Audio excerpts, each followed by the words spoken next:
Let's go. Hit that like button. About to get started in just a second here. Actually, we might as well pop in now. There's just no time to waste. There's so much that I'm going to try to fit into this show today. It's ridiculous. So thank you guys so much for taking the time out of your day to join here with the community, with the family at Blunt Politics, with me, Boston Brian. Welcome to the show. Appreciate you guys. What do you say we bring you guys in for a little hello? You guys always deserve a little screen time, like I always say. What's going on, chat? How are you? Dame Dog. What's going on, Black Dragon? I see you over there on Twitch. What's up, Alvin? What's going on, Namaste? How are you? What's up, Roxanne? Shout out to the mods. How's everybody doing? What's up, 9 Inch Nails? How are you? What's up, Will? What's going on, guys and gals? What's up, DPD? What's up, Albert? Jamie, how are you? Real John, what's going on, my friend? Appreciate you guys. Nancy, shout out to you. Hope you're doing well. Make sure you hit that like button on the way in. That would be fantastic. Like I said, we got a lot to cram into today's show. It's Friday, August 7th, 2026. Here's a few of the things that we're going to be running through today. Like I said, we're going to try to squeeze as much as humanly possible. I have so much pulled up that I doubt we'll get through all of it, but I'm going to do my best to try. So the numbers for Donald Trump's economy continue to get worse. Even Fox News is having to come out with the real numbers. So we'll be taking a look at that. Bill Cassidy, I'm sure you guys are seeing run around your social media timelines, is crying himself to shame for Todd Blanche, quite literally in tears on the floor, telling everybody that he's capitulating, even though Donald Trump stomped out his political career. We'll get to all of that as well. Trump's blatant insider trading with his True Social little gambit that he's got going on, where for $100,000 a month, you can get early access to his market manipulation tweets that he puts out there. So you know what companies are going to be in the tweets, which you can buy those stocks in, or you can be like, oh, you know what? He's going to be bombing Iran, so I better short this or short that. So the market manipulation, and again, the most corrupt American administration in the history of this country, just continues to do what they do. We also have, I think there was a couple clips from I forget what outlet he sat down with, but Trump was talking about crypto as well. So I don't know if we have time. We'll see if we can get to that. I doubt we will, though. We also have clips from Fox News, Benny Johnson, Tim Pool. We're diving back into the well, ladies and gentlemen. We're diving back into the well. We even have one with Donald Trump and Stephen Miller in the Oval Office talking about birthright citizenship. We got some more Lego video drops I want to take a look at. We got Ukraine destroys a Russian convoy, and then some U.S. intelligence warning us that Putin could attack a NATO country within weeks to basically test the alliance and also take advantage of the fact that the United States as well as Ukraine are suffering right now from the drastically low stockpiles of both the Patriot and THAAD interceptor missiles. But thank you guys always for what you guys do. There is a Venmo up in the corner, left-hand corner here. If you guys want to send in a buck or two, if you think we're deserving of a buck or two, if you think we're deserving of more, I'm not going to stand in your way. But all we ask for is a buck or two here at the independent channel that is Blunt Politics. We don't have any financial backers, no outside sources, no ads that are run during the podcast. We don't charge for any content. It's not hidden behind a paywall. We don't charge for the Substack. It's all with your, what you think is a benefit to you, what you guys think is, some good news, opinions, facts that we're putting out. And I appreciate you guys for taking care of me, as always. You can sign up for a YouTube membership as well. You can sign up at the Patreon for patreon.com/Boston Brian. 3 great tiers in there. And I probably should do be a good businessman, considering this is how I make my livelihood now. So if you want to head over to bostonbrian.com, check out the Blunt Politics shop. We are running for the summer that $5 off summer sale. Fantastic. We're also getting these going as well. So anybody on the Patreon, make sure you're looking out. We're going to be starting to figure out how we're getting everybody their stickers and their tote bags. Like I said, so that's fantastic. I think I had one in here for the sale, if I'm not mistaken. Oh, this is the Support Ukraine. Obviously, anything purchased on the website that has anything to do with Ukraine, the portions will be donated to United 24 as well. And I think this was just kind of running through some of the Patreon member tiers and what you could do, depending on your financial capabilities to support the show. So thank you guys so much. Here's the social medias. If you want to follow along on my social medias, you can check out the YouTube, what you're on right now, I'm assuming. The Instagram, obviously, Twitch. You got Blue Sky, you got Facebook, you got TikTok, you got Threads, you got Substack. There's so many of them, it's hard to keep track of. So if you want to follow along, pick your favorite. Pick whichever one that you're involved in and stick with it if you could. That would be fantastic. But all right, what do you say we jump into a little bit of the nonsense, a little bit of the craziness, a little bit of the news, as we typically want to start off with a little bad news, more bad news, I should say, regarding Donald Trump's economy. And like I said, even when Fox News is having to come out and talk about it the way that they're talking about it, you know it must be bad.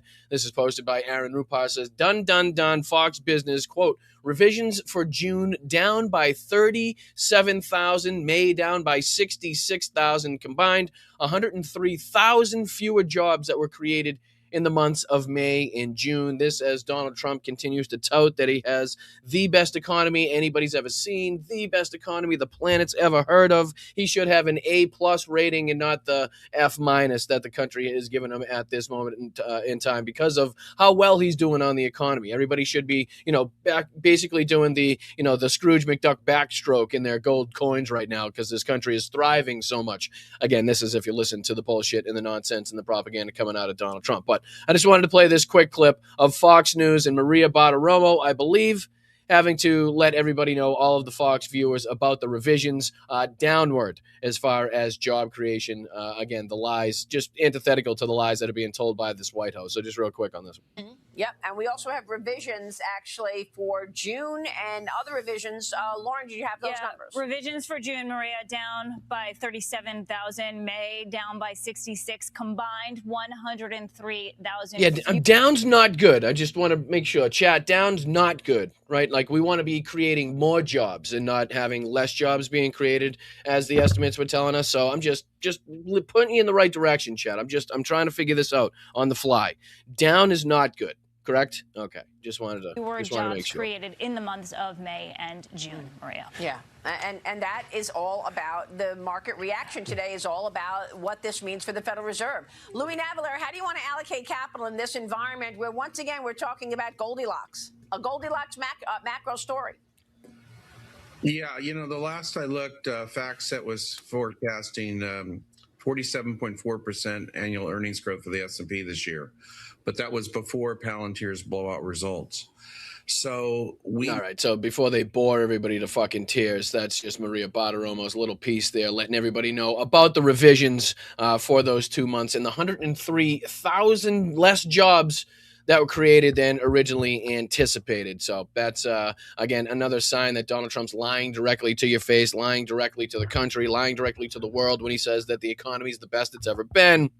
When he says he should have, an A+ rating on the economy. Well, again, when Fox News has to report shit like that, you can tell Donald Trump ain't telling the truth. But, all right, this is the other thing that people are speaking about right now, which is the cowardice and the capitulation of Bill Cassidy as far as it concerns Todd Blanche's nomination to become AG. This is posted by HQ News now. It says Republican Senator Bill Cassidy announces he's capitulating to Trump in voting yes on Todd Blanche's AG nomination. Quote, I will vote for Todd Blanche. We'll take a look at the clip because I swear he breaks down in tears because he knows how fucking, how much of an asshole he looks like how much he's caving in to the authoritarian, caving in to the fascist that literally just stomped out his political career, still couldn't find it in himself, still doesn't have the balls. Hold on, I think, what he needs to do is this. Grow a sack, fill it with some balls. I think that's some pretty good, information that Bill Cassidy should take as far as that's concerned, but clearly couldn't reach into Here's a thought, grow a sack, fill it with some balls. Because what we're watching here is him basically break down in tears because he doesn't have a spine, because he's a soulless, lifeless hack of a human being. So what do we say we take a look at this 40-second clip of Bill Cassidy announcing to the world that, again, he is a spineless, soulless hack of a human being and doesn't know how to... Here's a thought, grow a sack, fill it with some balls. Right, correct. So let's just take a look at this clip real quick. This is not a referendum on President Trump. It is a decision regarding Mr. Blanche in very specific circumstances. All considered, I will vote for Mr. Blanche. I'll be criticized for this vote. What's new? And now the lips start quivering, and now he takes a second to try to regain his composure because the waterworks are about to start flowing right here. This is where the waterworks are flowing, and you can tell he's got that, like, when you're trying to hold back the tears, you don't want anybody knowing, you get the quivery lip shit. But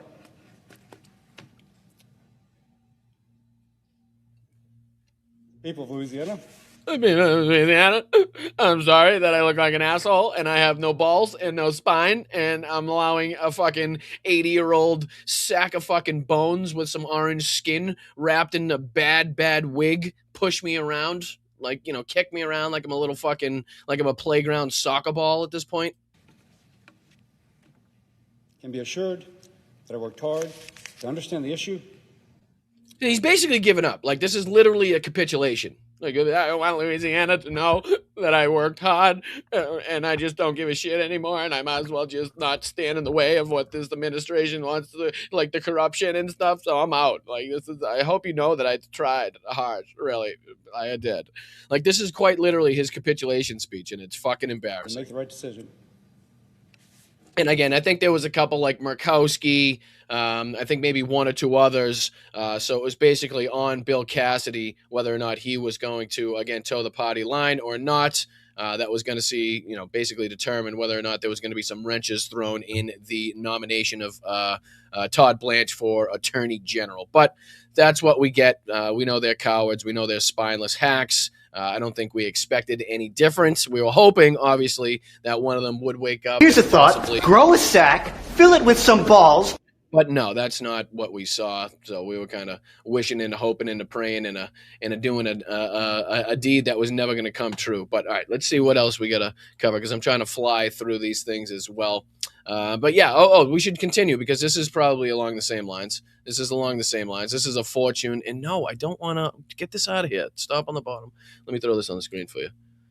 But yeah, Fortune says, this is insider trading by definition. Trump sells $100,000 monthly subscription service to Wall Street to further monetize the presidency, right? And again, this is as Donald Trump's personal attorney, Todd Blanche, is, getting his confirmation, his nomination confirmed by people like Bill Cassidy. And this shit's going on in the background, not to mention like the slush fund, obviously, that Todd Blanche didn't really see a problem with, was okay with. Donald Trump basically robbing and pillaging and plundering his own country that he presides over right now to make himself billions and billions and billions of dollars. But yeah, we don't have to, there's more of this, but they only allow you to get into so much. But it says Donald Trump has created a way for Wall Street to pay to win. Trump Media and Technology Group Premium Data, their product released its new subscription service earlier this month to access Truth Social posts for $100,000 a month. According to reports, 5 Wall Street firms have already signed up for the service, gaining access to Truth Social posts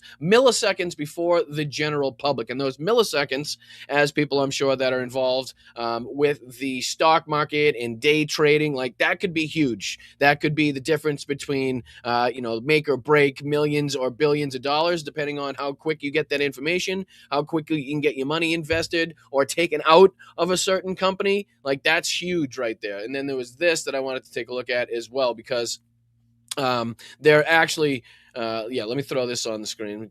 Share this real quick, because I wanted to check this video out as well, because obviously people are talking about this and recognizing this for what it is. This is Chris Murphy. So this is the video that he put out on this specific situation about Donald Trump literally selling his Truth Social post as president of the United States to enrich himself once again for $100,000 a month, which is chump change for the Wall Street companies that are going to be doing this, so that they could ultimately make billions and billions of dollars on the back of this. So they're not even going to think about the 100,000. That's nothing. 100,000 a month, it's nothing. But here's Chris Murphy. He's calling this out. So let's see what he has to say about it. Donald Trump just announced that he is setting up an insider trading information subscription service. If you pay Donald Trump, $100,000 a month, he will give you early access to the announcements he's making regarding federal policy, early access to information about tariffs, early access to information about the Iran war, early access to information about what country he's bombing. Like every single time it gets more blatant, it gets more in your face, it gets more, I don't give a fuck who's watching, I'm president, we have control of the Pentagon, we have control over the DOJ, my own personal attorney at this moment in time going through to be confirmed as Attorney General. Like, we have all the people in place where I don't give a shit. right? I'm ultimately going to serve my time here. I'm ultimately going to be able to keep this money, and nobody's going to be able to say anything about it. This is the mindset of people like Donald Trump and Pete Hegseth and the people that are surrounding him, that are, again, enriching themselves and their families and their kids and their businesses through whatever means, whether it's Pentagon contracts, whether it's insider trading, insider knowledge of what Donald Trump's going to say or do as far as, companies are concerned, whether it's the tweets and the True Social post by Donald Trump, who he's going to mention, which clearly would show that he's trying to tell people to invest or to buy that company's products because he just happened to have stock. He just happened to have some incredible value in that company. So if you buy more of it, it profits him. Like, he profits from that, which is exactly what's going on here. But it just continues to get more in your face. Like, there's no shield, right? There's no curtain. Like, typically this stuff is like they do it behind a curtain, behind closed doors and smoke-filled, cigar smoke-filled rooms and whiskey drinking room. Like, this is just completely and totally in your face with the crypto, all the other scams and schemes with the fucking Qatari jet. Like, they don't care. Like I continue to say, one of the only things that Donald Trump learned from his first administration is who he needed to put in place so that he didn't have to answer to anybody, so that he didn't have to really worry about prosecution. He didn't have to worry about answering to committees. So that's why you got Pete Hegseth. That's why you got Marco Rubio. That's why you got Todd Blanche and you had Pam Bondi. That's why you had Dan Bongino. That's why you have all these sycophants in these really important positions. Mike Johnson as Speaker of the House, so that he could do and get away with this type of shit and not have to worry about, at least his own party coming after him. And because of the control they have in the government, if he has the right people speak up, there's not much that the Democrats can do until, again, we ultimately take back the House and the Senate in midterms and at least can start having hearings. We can start putting roadblocks in the way of, whatever ridiculous legislation that the Republicans are trying to pass.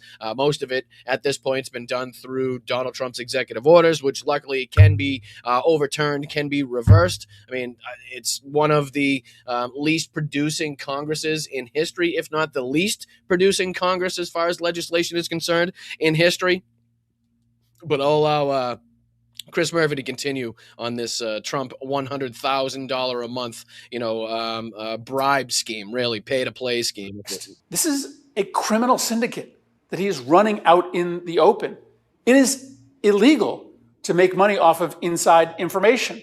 Donald Trump is literally setting up a formal process by which you can pay him a bribe in exchange for information that no one else has. And this isn't really new. Honestly, we heard this before with pardons, right?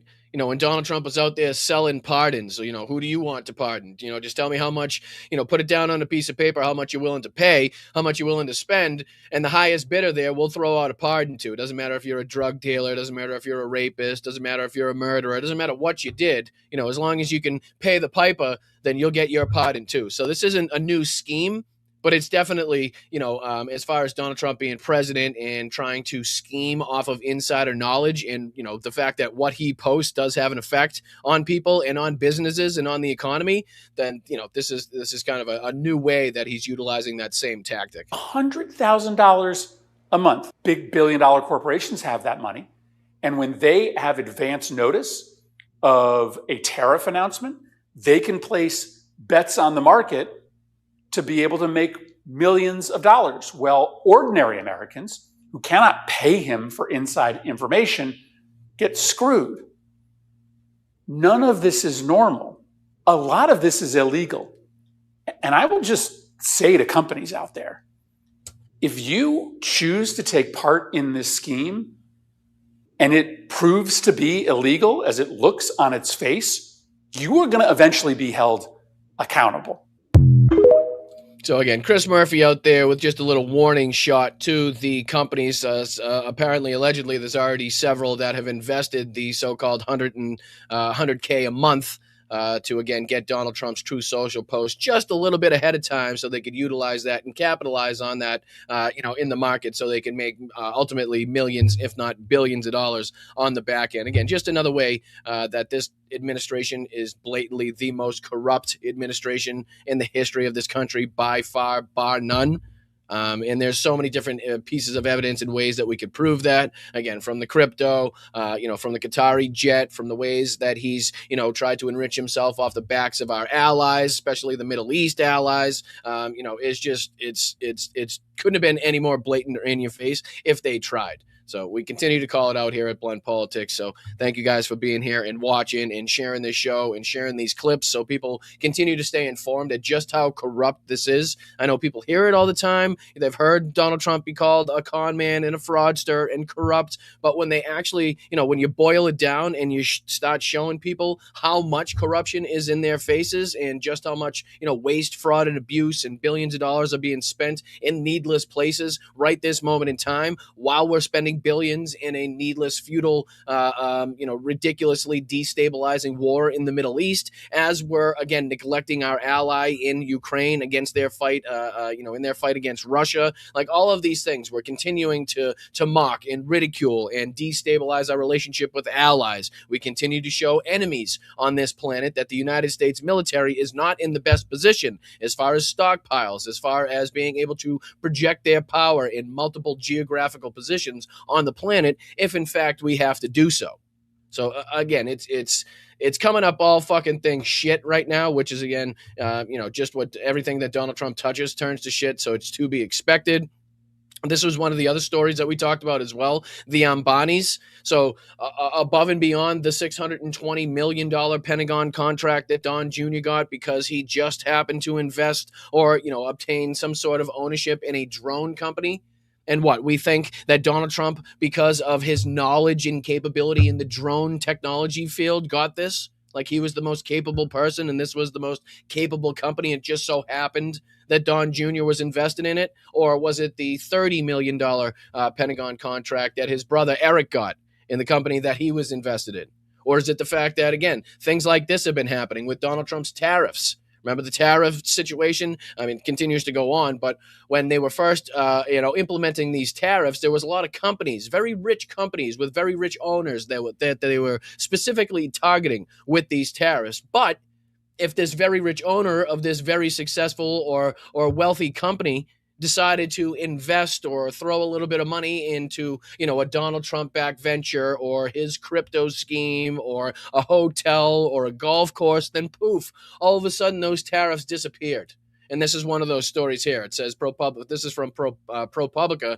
This is reported 4 hours ago, but this is, again, not a news story by any stretch of the imagination. We've reported it here on Blunt Politics many times. It says an obscure Texas firm secretly connected to the president's son said it received at least $100 million from Mukesh Ambani's Reliance Industries. So that's the company. At the same time, the Ambani family secured major policy wins from the Trump administration. So not only did they see, alleviation from the tariffs that were being, targeted at that company, but they actually saw some benefit from it after they had invested $100 million in one of Donald Trump's side ventures. So you can see how the quid pro quo, the pay-to-play scheme is in full effect. I mean, in this one specific situation, and there's many more situations just like this that we could talk about. So, the fact that we continue to call it the most corrupt administration on the face of the planet. Here's another one of them. This is, I believe, he's questioned, and I forget what outlet this is. Is it Drop Site? I don't think it's Drop Site. It's, I forget. My apologies. But whoever he sat down with here was questioning him on the, basically the ethics and what Democrats were trying to do as far as cracking down on his crypto schemes and being able to profit off of that while in office. So I just wanted to show you his response to that question here in this interview. One of the things that Congress is wrestling with now is crypto. A big crypto bill is on the agenda. Democrats want to impose ethics restrictions and limit your ability to conduct your family's ability to conduct crypto business while you're in office. How do you feel about that? Well, I'll tell you, it's very interesting because Nancy Pelosi, nobody ever did that with her, and I believe crypto is very important because if we don't... He thinks that's a flex, right? He thinks it's a flex. And again, it's just a bigger reason to crack down on anybody in public office trying to further or trying to enrich themselves off of insider knowledge based off the fact that they, know and are writing and are making the laws and they know about the decisions in which the government is, in which direction the government's going in and what companies are going to profit from that or benefit from that, right? So the fact that he continues to bring up Nancy Pelosi, which fucking anything that we could say about Nancy Pelosi pales in fucking comparison to what this son of a bitch is responsible for. What this guy in just his second term and his family have done, and the people surrounding him too. Whether it's, who is it, Witkoff and his sons, if I'm not mistaken. There's another cocksucker that surrounds Donald Trump, and his sons have been fucking profiting mightily from this. Kai Trump, his granddaughter, sitting around making content around the White House. And, I don't want to be political, but here's a tour of the White House, and here's a picture with fucking the president. And, here's my father who's speaking at the National Republican Convention, and here's me speaking at the Republican Convention. But I don't want to be political. But it's fucking crazy. Does anybody know? Yeah, Nutlick, Howard Nutlick and Sons, right. But does anybody know what I want to give credit where credit is due to the outlet or to the people that spoke with Trump here. I had it in my head. I knew it before I came on, but I can't think of it right now. But anyway, he's being questioned about his crypto ventures. And the first thing that he does is try to point the other direction, the whataboutisms that we've talked about for so long. Like, yeah, I know I'm corrupt. I know I've done so many things that have been illegal. I know I'm illegally profiting off of the office. But what about Nancy Pelosi? And it's like, okay, well, if you think that people should be upset about, whatever insider trading or whatever enrichment we've seen or she's seen in her political career, then that means they should be exponentially more pissed off and more, focused on your corruption and what you and your family has done in the second term. So it's not the flex that he thinks it is, nor is it ever with these Republicans when they come out with these, ridiculous talking points and one-liners that they think are fucking awesome. It's like, you're so stupid. Because anytime you do the what about or you point the finger the other direction, it's just like, we have an example on your side that we could throw it back on you, and it's 10 times worse in every way. Have it, China's going to have it. They all want it, okay? And we've done a great job on it. We've done. Biden all of a sudden at the end became very strong for it because he saw I was getting Nick. All of the business. I did it for a lot of reasons. One of them was politics. There were a lot of people, like they say 100 million people worldwide and a lot of people. Right. And then Biden saw what was happening. I was killing him. And he all of a sudden loved crypto. But I do it very simply because we can't let China have it or Japan have it. Other countries really want it, and we die. Are you following that logic right there? Is everybody following along with that logic? I, as the president of the United States, have to be afforded the right to profit very, very much so from these crypto ventures. I should be able to strong arm different nations for them to, and different companies to invest into my crypto, to profit millions and billions of dollars as the president, because, we don't want China to have it. We don't want Japan to have it. Well, that makes fucking 0 sense whatsoever, okay? How does the fact that you're profiting and your family is profiting billions of dollars stopping China from having crypto? Right. You think the more that you have, the less that everybody else, like, it's not quite how that works. You know what I mean? Like, if people want to get invested in, if governments want to get invested, if they want to take advantage of it, the fact that you've made billions on it isn't stopping them. It's not stopping Japan or China or anybody else from utilizing crypto for nefarious means. So just the premise on its face is asinine. It's an absolute asinine thing to say. Like, yeah, of course, as the president, I should be able to make billions of dollars off of crypto that I'm pushing, right? That I have the ability to sign laws into action about, that I have the ability to pressure other governments to get into line with. Like, it's crazy, right? You guys know that. I know that. The fact that, like, he thinks that other people don't know that is the wild part. Dominate in it. So to me, it's very important. But they want to do a bill. And in the bill, they want me to be different than everybody else. So you're against that, it would sound like. Well, I don't mind putting it in a book. As the president of the United States, I think you have, and there is some, there's a debate to be had in how you're different than everybody else on earth. You know what I mean?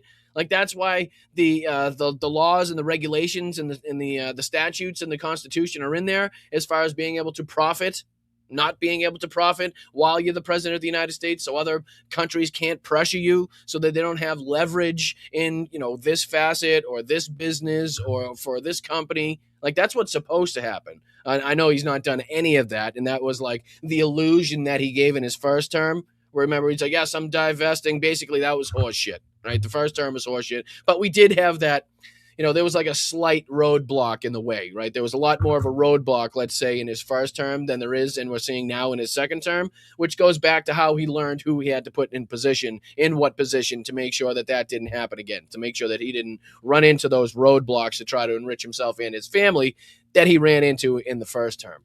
Well, and trust, I don't run my stuff anyway. I let my kids run it. And I never talk to them about things. If they want to go into, they're not involved in government. I don't talk to them about government. Why are they getting $620 million Pentagon contracts then? If they have no involvement, and this is explicitly what Donald Trump intended to do in his second term. This is why, from the jump, he said that his kids weren't going to be involved in the administration, right? Remember how I think it was Ivanka at first said that she wasn't going to be, and then Donald Trump said, well, basically, none of my kids are going to have any. That's so they could do this shit, right? The less involvement, the less direct involvement they had with the administration, the less scrutiny, right, would be upon them, the less spotlight they'd be under in trying to get these things done. So a lot of it has kind of gone underneath the radar, right? It's been swept underneath the rug. We can try to do we continue to try to do our best here at Blunt Politics to continue to keep the spotlight on this corruption, especially the Pentagon contracts with, almost $1 billion being given to his family. Like, come on, like doesn't get any more blatant than that. It can't. I don't know how to. There's no story that we could create, right? If we all brainstorm right now and wrote some story on this situation, we couldn't come up with an act as blatant as what this administration's been doing in this second term. I mean, I don't talk to them about much other than to say, I love you kids. They're good kids, but we don't want to see China take over crypto. I don't want to see China win with AI and crypto. Crypto is a big deal. I mean, I see it more and more. So he has to own it all then, is I guess the premise, right, is what he's saying. We can't have China involved in crypto, so that means I have to steal, plunder, and pillage all of the crypto while I'm in office to make sure that I'm saving everybody on the planet, right, from the evil China or the evil Japan if they were to get their hands on crypto, even though it has no bearing. So it's all around ridiculous. I think there was another one of these clips as well. Let me see here. There was one about, this is a pretty good one. This is a pretty good campaign slogan for Democrats going on, because this is Donald Trump saying that he may be the last Republican president ever, which I think is like, don't threaten me with a good time. Like, I could pitch a tent under the desk right now just thinking about that. The last Republican president ever. Give me a second. Hold on. Sorry, I was just my O phase came out. But yeah, this is Trump. Can you guys see it? Yeah, you guys can see it. And he says here, basically threatening if the Democrats ever to get back in power. He says, if they get in, I may be the last Republican president. If the Senate doesn't get smart, I may be the last Republican president. And like I said, he's going on with the underlying premise, if Democrats were to take over, if they get back into power, if they take back the House and the Senate, and eventually, as we're going to do the presidency, then he's going to be eventually the last Republican president ever. And I just like saying that, so I'm going to say it one more time. Donald Trump may be the last Republican president ever. All right, so let's just take a look at this clip, about 32 seconds here. But as long as I know that they're going to do that, you do it. I would do it whether they did it or not. We would get, in the next 2.5 years, we would get things that nobody ever dreamt of. We would be in office for the next 100 years. And I'll tell you what, if they get in, I may be the last Republican president. Let's talk about the House. If they don't get smart, if the Senate doesn't get smart, I may be the last Republican president. That's a big statement. Yeah, I'm not Beautiful sure. statement. Probably the best thing you've ever said. Probably the smartest, brightest, best thing that's ever come out of that fucking ugly ass face of Donald Trump's, right? Come on now. Can I get that one more time? Let me get that one more time. Republican president. Let's talk about the House. If they don't get smart, if the Senate doesn't get smart, I may be the last Republican president. Was it Punch Bowl? Am I remembering correctly now? Is it Punch Bowl news? I know it was something like that. I think it's Punch Bowl who he sat down with, if I'm not mistaken. So, that's Donald Trump right there, giving Democrats the campaign slogan of a lifetime for both midterms and the presidential election of 2028. So, yeah, let me see. There was a couple more from this. Is this another one? And they're asking this question, and I've had some great polls recently, real polls, but they're great polls.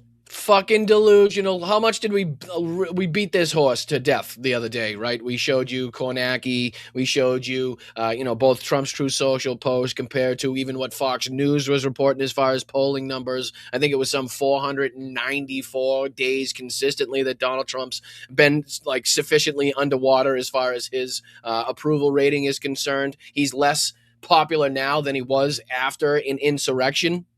Like, again, let that sink in. Donald Trump is less popular now than after he sicked his fucking psychologically unstable supporters with guns and bear spray and batons to disrupt the certification of a free and fair election, the 2020 election, in case you're forgetting of this. And then they broke into the Capitol. They destroyed the Capitol. They shit on the walls. They shit on the floor. They stole computers. They stole lecterns. They threatened elected officials. They beat police officers to death, resulting in the death of police officers. The amount of stories that could be told from that, and all of that, Donald Trump less popular right now. More people have recognized that they have been propagandized, that they have been frauded, right? That they have been lied to. Again, it blows my mind that in the year of our Lord 2026, you could just somehow be fucking breaking yourself out of the cocoon that is the Donald Trump and MAGA cult.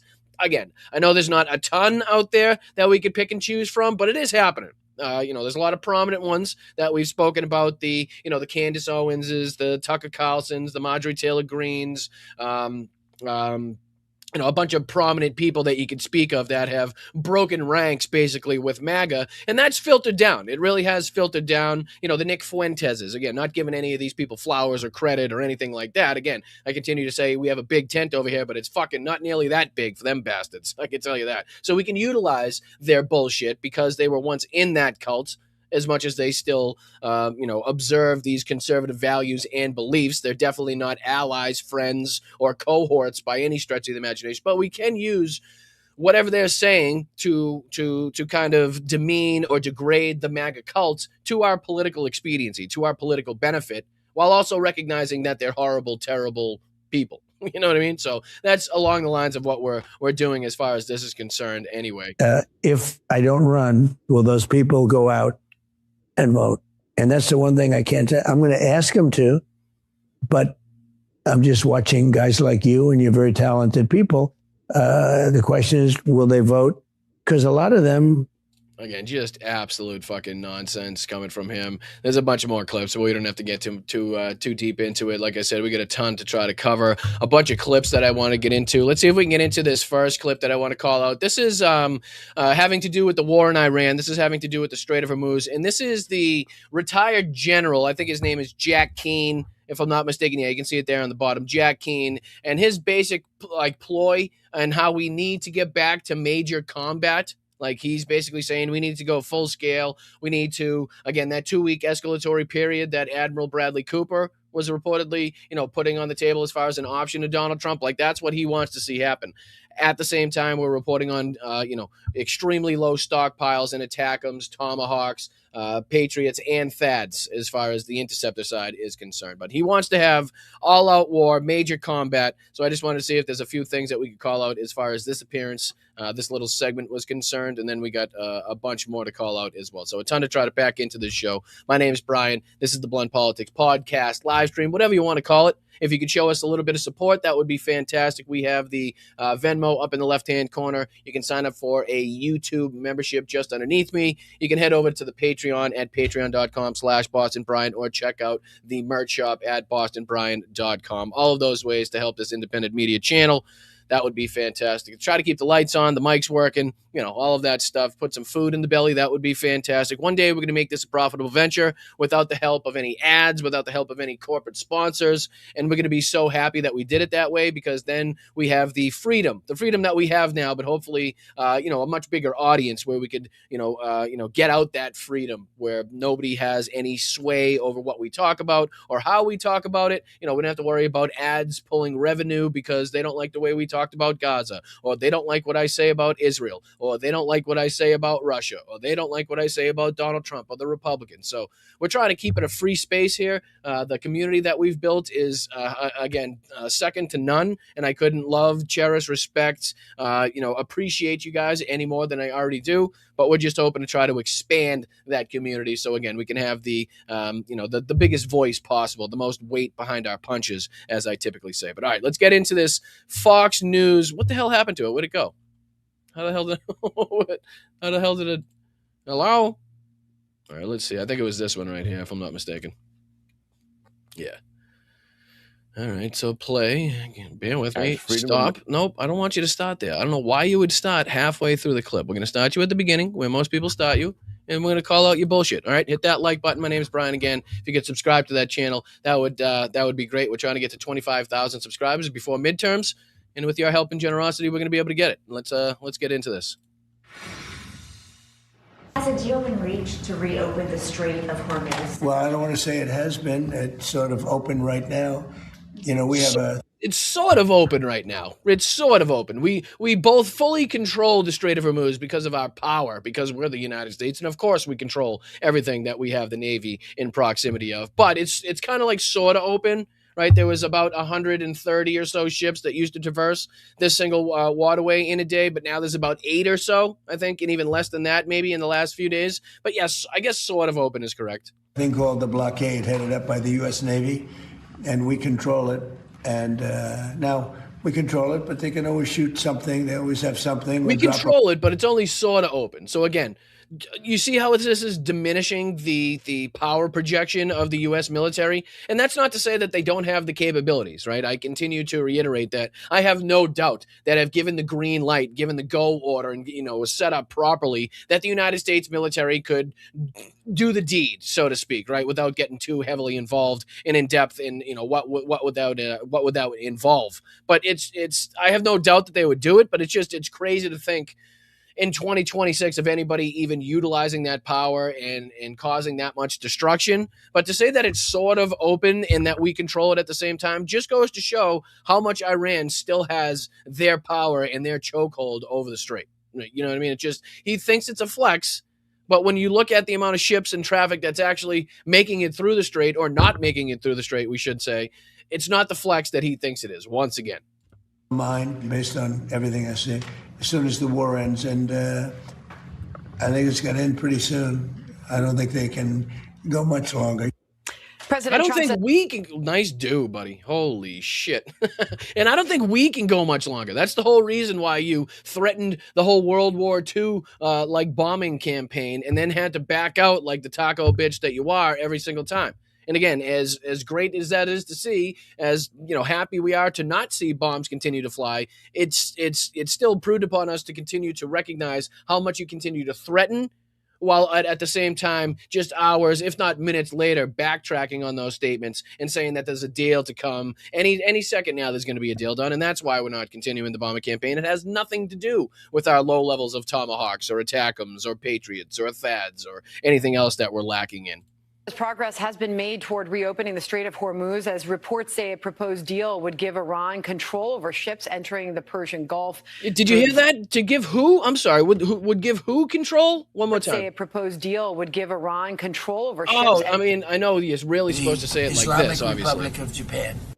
But, I think they said Iran. I'm pretty sure that they said it would give control to the strait to Iran, not the United States. And again, we continue to see Donald Trump and Rubio and the United States try to interject itself into the negotiations and the deal that was being done between Iran and Oman, and how much they were going to charge and what route was going to be designated, and the Chinese and Russian vessels that weren't going to have to pay the toll, again, as an added slap in the face, a little added kick in the nuts to the United States to say, hey, you guys fucked up, and now it's going to benefit your enemies. That's kind of that's what you got out of this. Congratulations, Donald Trump, is the fact that China and Russia are going to act like the waterway is wide open like it was before this war, but everybody else is going to have to pay tolls, whether it be 7%, 3%, I think, with the numbers being thrown around by Iran and Oman. But yeah, so let's see what Jack Keane has to say. Jack Keane, whatever his name is, has to say, because he's going to try to say that I'm assuming, because of the title, that major combat is basically the only way out of this. Entering the Persian Gulf through the strategic waterway. The proposals are reportedly being discussed with Oman and would establish separate inbound and outbound shipping lanes. That's funny. What does that say at the top, guys? What does that say at the top? That says the Iran-Oman plan. Does that say United States in there anywhere? does it say Iran, U.S. Omani plan? No, anywhere? Maybe it's really small. Maybe it's the font is just too small. Hold on, let me get up close. No, I'm still not seeing the U.S. anywhere in there. No, still says Iran and Oman. That's it, and that's their plan to reopen the Strait of Hormuz under their control, as you can see here. Separate inbound and outbound shipping lanes, joint Irani and Omani management of transit of the routes, which is again control, ownership, no tolls or transit fees during the reopening. Is I guess what the United States wants to see. But it's not anything that Iran and Oman are discussing because they're absolutely talking about charging fees and tolls. They just have to figure out what percentage they're going to narrow it down to. And Oman playing roles in managing transit through the strait. The key details, including potential transit fees, are still being negotiated. Let's bring in Fox News senior strategic analyst, retired four-star General Jack Keane, there he is, chairman of the Institute for His the Study of General Saggy face. War. General, hey, Jack, why the long face? Welcome to you. Great to have you on today. As far as any agreement over fees to pass through the strategic waterway, should any deal include Iran getting paid to transport through? No, absolutely not. There should be no tolls, no fees, no insurance guarantees. And also, there should be no... you can fucking wish in one hand and shit in the other, and let me know which one fucking weighs the most. You know, because it doesn't matter, because they've been consistent as far as Iran, and what's going to happen, what their demands are. You know what I mean? What it's going to take for this strait to open or the war to end in general. And they've been, you know, whether it's the Lebanon front and getting Israel out of there, or whether it's the control with them in Oman as far as the Strait of Hormuz and charging tolls and fees, the opening up of the frozen assets, the frozen funds. Like, these are all things that have been involved in every single, whether it's the MOU or just in passing reports of what the Iranians were demanding, have been pretty consistent. Almost verbatim consistent in every single one of those reports. So the fact that he's coming on now in, whatever day it is now of this war and saying that, no, we can't, they can't be allowed to, obviously you don't want that to happen, but that's the problem that Donald Trump has gotten us into. That's the situation that Donald Trump has opened up, the can of worms that Trump has opened up, right? The problem that wasn't a problem before we started this war is now the main focus, is now the main problem.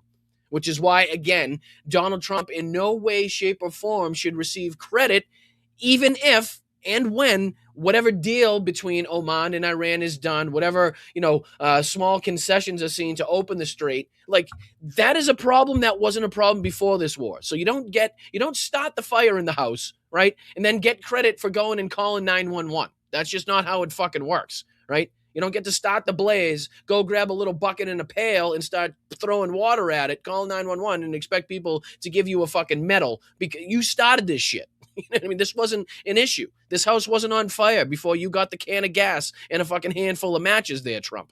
That's the problem. So no, you're not going to get any credit. This isn't going to be this like victorious moment for you and the U.S. military. And again, I'm giving them credit. This hasn't happened yet. This is nothing that's happened. I'm just saying, even if and when. He's absolutely going to try to gain credit, to take credit for it, which is what he's doing with this new, Iranian Omani kind of negotiation and deal that's going on, right? That's the one that Scott Bessent, I think, was talking about, where, there should be a deal done today or tomorrow. He failed to mention that it had nothing to fucking do with the United States. He failed to mention that it was between Iran and Oman about the control and the ownership over the Strait of Hormuz.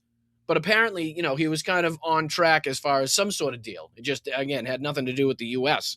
But they're trying to make it seem like it did. They're trying to make it seem like this is the big breakthrough that we've been waiting for. And this is exactly what we've been worried about, is the fact that we're going to have to respect the control that Iran still has. We're still going to have to respect their military capabilities that we know that they still have based off of our own eyeballs and the U.S. intelligence assessments that tell us that they still have a large portion of their stockpile, pre-war stockpiles, remaining. Like, we can see by the damage done to the U.S. bases. We can tell by the 18 U.S. servicemen and women that have lost their lives, that have been sacrificed to this war by Donald Trump, right? We can tell by the hundreds and hundreds and hundreds of severely wounded, in a lot of cases, servicemen and women that have been sacrificed by this commander-in-chief, by Donald Trump, in his maniacal ploy to project his fucking tiny dick energy around the globe. You know what I mean? Throwing the United States military out there like his own personal fucking SA in the early days of the Nazi force, right? Like he's going out there and just fucking, much like he's utilizing the, ICE force and DHS as his own personal Gestapo domestically. He's utilizing the U.S. military, abroad in the same manner, right? As much tiny dick energy as he could project, as much alpha energy as he could pretend to have. Doesn't matter who's sacrificed, as long as he can pick a war out there that it's less than, right? As long as he has, Afghanistan or Iraq or Korea or Vietnam or World War II or World War I or the Civil War or the Revolutionary War that he can point to in which we lost more soldiers or it took more time, he thinks he's going to be okay. He doesn't give a flying fuck. Mr. Bone Spurs, right, that posts himself consistently as the great military general, the great military leader, standing in front of what is supposed to be General George S. Patton and General MacArthur. People that actually served this country, people that actually led men and women in combat. And this motherfucker in his 7 deferments or whatever it was, with his Bone Spurs and his privilege, like, get the fuck out of here. The fact that he's just throwing lives away for absolutely nothing. And you got this general jackass coming on Fox News being like, well, we need to throw more of the young men and women that are serving right now into harm's way, into the meat grinder. And hopefully that'll bring Iran to the fucking negotiating table. Management and oversight of it. I mean, we should go back to pre-February 28th. The Straits of Hormuz was regarded as freedom of navigation and international. And what happened? Gee, what happened, motherfucker? What happened, you dumb son of a bitch, that changed the circumstances with the Strait of Hormuz? If there's only one thing that we could point at, one action by 2 countries that thought that this was going to be a fucking cakewalk, it's crazy how that happens. Because before February, it was an open waterway. Right? It was an international waterway that was being traversed hundreds of times every single day by fucking ships, from countries all over the planet. But something happened, General Jack Fuck, that changed those circumstances. I wonder what that was. Ways. No country had oversight of it. No one decided when ships would move through it. Yep. If we want to establish an inbound and outbound lanes, that seems to be fine. I don't think there's any objections to that. But anything beyond that, it is not what we should be negotiating. I know, we all know what Iran wants. To the best of my knowledge, it's not us negotiating. We've been kicked to the curb, as far as the reporting suggests. And again, there may be some intermediaries from the United States at some point, involved in these talks or helping the communications get through or whatnot. But as far as I've seen, the vast majority of the main talking points and the main sticking points are being discussed between Iran and fucking Oman, right? That's why it said the Iran-Oman deal, not the Iran-U.S.-Oman deal or the U.S.-Iran-Oman or the Iran-Oman-U.S. Didn't word it that way. And for a fucking particular reason, I would assume. You know what I mean?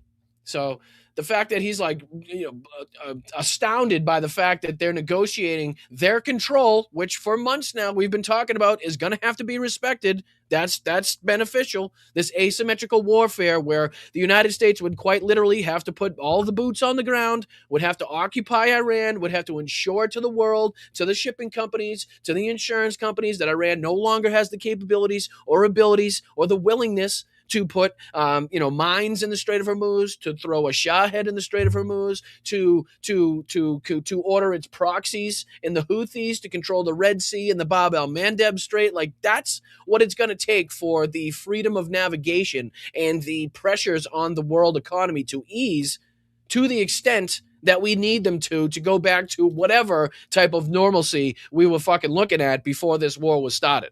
So again, the fact that he's like blindsided and astounded that this is what's going on is showing the ignorance, either the willful ignorance or the fact that they're so out of touch over there at Fox News that they actually believe this bullshit.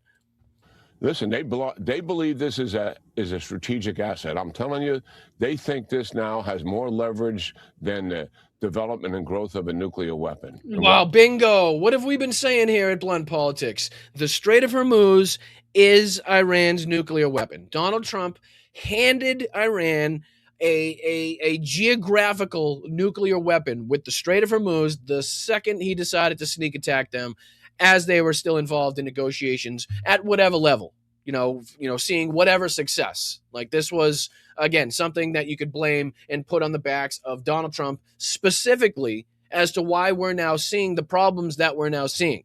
It's again, the willful ignorance that, or again, the outright stupidity of these people just never ceases to amaze me. Even people that seemingly have knowledge in this area, right? Former generals, somebody that spent their life, either or life or career in the military, should have knowledge of this situation, should be able to recognize the dangers, should be able to recognize the futility, right? The waste of life and the lack of benefit, the lack of anything in return that we're seeing. Like, it's just unnecessarily waste of life and money at this point, with nothing in return besides giving our enemies, both Russia and China, which seemingly aren't going to have to pay the tolls, and Iran, more power than they've ever had, right? Or at least more benefit than they were seeing before we started this war. Why is that? Because their nuclear enterprise is largely under a mountain of rubble. So this is their prize that they believe they've got as a result of the war that has taken place. Yes. They're not easily going to give it up, even through negotiations. Oh, great insight. Great insight. You don't think Iran's easily going to give up their control over the Strait of Hormuz or their nuclear stockpile or anything else, you think? Gee, what's told you that so far? Again, the millions of dollars in damage to the U.S. bases, the 18 dead servicemen and women. What's been the main factor that's told you that so far? Like, I think you're a little late to the fucking party, pal. Good grief. These fucking people, it's sickening to see that at this moment in time, they still are towing the party line, pushing the propaganda harder than ever. Like, just nothing is going to stand in their way until it's finally evident that this cult has come to an end. But yeah, that's Jack Keane on with Fox News. Let's see here. There was a couple others. What time we got? 2:58. Yeah, see, I knew I wasn't going to be able to cram all of this in. But all right, let's see. I do want to call this out, and it's just a couple minutes of this, I believe, so we don't have to take a look at too much. I'll actually fast forward right to the part I want to get to. Let's see here. Was it this one? This one? I think it was somewhere in this general vicinity. Throw this on there because they're bitching and complaining once again and talking about the executive orders that Donald Trump was signing in there as far as birthright citizenship, and Donald Trump was complaining about the Supreme Court ruling, and he had Stephen Miller say a couple words on behalf of Donald Trump, and I just wanted to call out that just a little bit. It's only going to take about a minute, 2 minutes at the most, so don't fear. Stephen Miller won't be on your screen that much longer, I assure you. So let's see if we can just call out this bullshit. Buying their way in, and we're not going to let it happen. So, Steve, if you will, please. Yes, so today the president signed these two executive orders here relating to birthright citizenship and birth tourism. As the president mentioned, the 14th Amendment was passed exclusively in the aftermath of the Civil War to ensure that the children of slaves would be citizens. It had no other meaning and purpose outside of that. And that's been clear. Obviously. No other meaning or purpose outside of that. And it's like, if you listen to Stephen Miller, you would think that there weren't like any other rulings subsequently that would really, explicitly inform the people of kind of what this 14th Amendment encompasses. So let me throw this on the screen real quick, right? So this is birthright citizenship is the legal guarantee that anyone born within the geographic borders of the United States automatically becomes a U.S. citizen at birth. This automatic right applies regardless of the parent's race, nationality, or immigration status. Okay, so taking that into account, it says how birthright citizenship became law. We'll talk about it here. The 14th Amendment, 1868, before the Civil War, the Supreme Court's infamous 1857 Dred Scott versus Sanford ruling declared that black people could never be U.S. citizens. To permanently overturn this, Congress then passed the 14th Amendment, which stated that, quote, all persons born or naturalized in the United States and subject to the jurisdiction thereof are citizens of the United States and of the state wherein they reside. End quote. This established the baseline rule of the just solely right of the soil. Excuse me. Number 2, United States versus Wong Kim Ark, which is 1898, which you have to look at here. The Supreme Court solidified that law by ruling that a child born in San Francisco to Chinese immigrant parents was automatically a U.S. citizen. So again, if you're just taking into account the original onset of the law or the reason in which this became, and then you'd have to be like, okay, the founding fathers are the people that came up with this law. Clearly, we're too dumb to recognize what else this encompassed and how much people could utilize this, or people from other countries could utilize this as well. Like, they must have never thought about that if you're listening to Stephen Miller. But then you can't say that anymore past 1898, because then they specifically made it very evident and clear what this whole 14th Amendment encompassed, and that they recognized that, yes, this means that people, regardless of their immigration status, regardless of where they're from, if they come here and they have their baby on U.S. soil, that is a U.S. citizen. So this is 1898, Wong Kim Ark, and it says the Supreme Court once again solidified the law by ruling that a child born in San Francisco, U.S. soil, to Chinese immigrant parents was automatically a U.S. citizen. This settled the, quote, subject to the jurisdiction thereof includes the children of foreign immigrants, right? And you can even continue here. The 1924 Indian Citizenship Act granted automatic citizenship to Native Americans born within the country. The Immigration and Nationality Act formally codified birthright citizenship into statutory federal law, and then it continues there. So it's again, being willfully ignorant and propagandizing people to suggest that, again, the founding fathers didn't recognize what they wrote, didn't understand the meaning, didn't understand how it could be used and who it encompassed, and that it has to be changed. And now that's when they're bashing their head against the wall because of the Supreme Court ruling, and now talking about Donald Trump's executive orders. So like I said, we didn't have to call out too much of that, but I wanted to make sure that people understand the lies that are being told in the Oval Office by these absolute degenerate scumbag, human being, bigot, homophobe, racist pieces of shit. And I could go on with that list, but for the sake of time, what do we say we call out another piece of shit? Here's another one, and we haven't taken a look at too much of Benny Johnson. I've kind of given everybody a break on this show as far as Benny Johnson is concerned. I heard everybody loud and clear.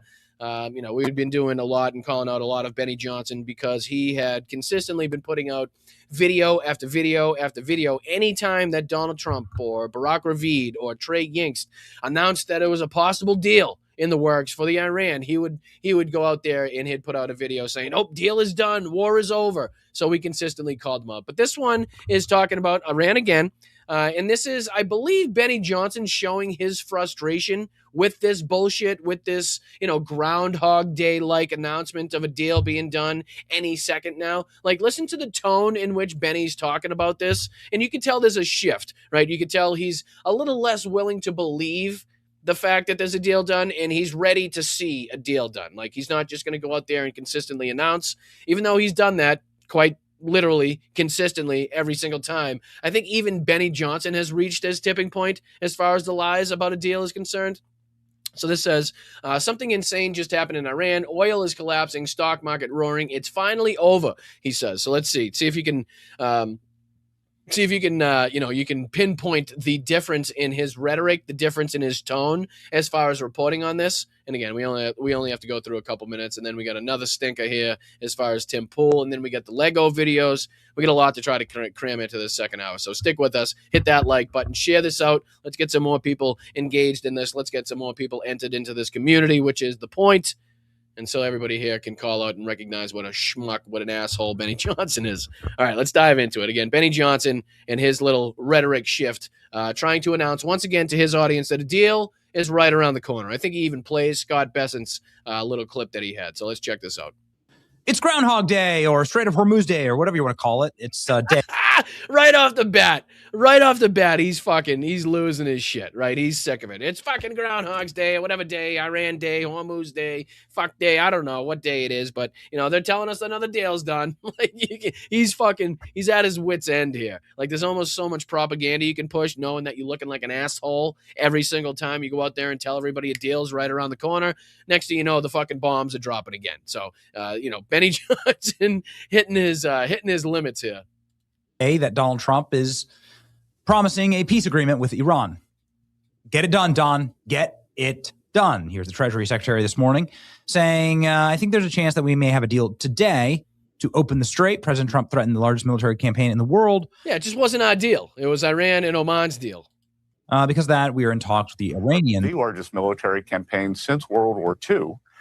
Against the Iranians. Which is, again, just utter horse shit, right? What about Korea? What about Vietnam? What about the Gulf Wars? What about Iraq? What about Afghanistan? Like, just a ridiculous statement to make, considering. And now because of that, we are in talks with the Iranians. And I think there is a chance we may have a deal today or tomorrow to open the strait, and we might. It's going to be a deal. Maybe tomorrow. I don't know. It's going to be maybe with us, maybe not with us. I'm not sure. It could be.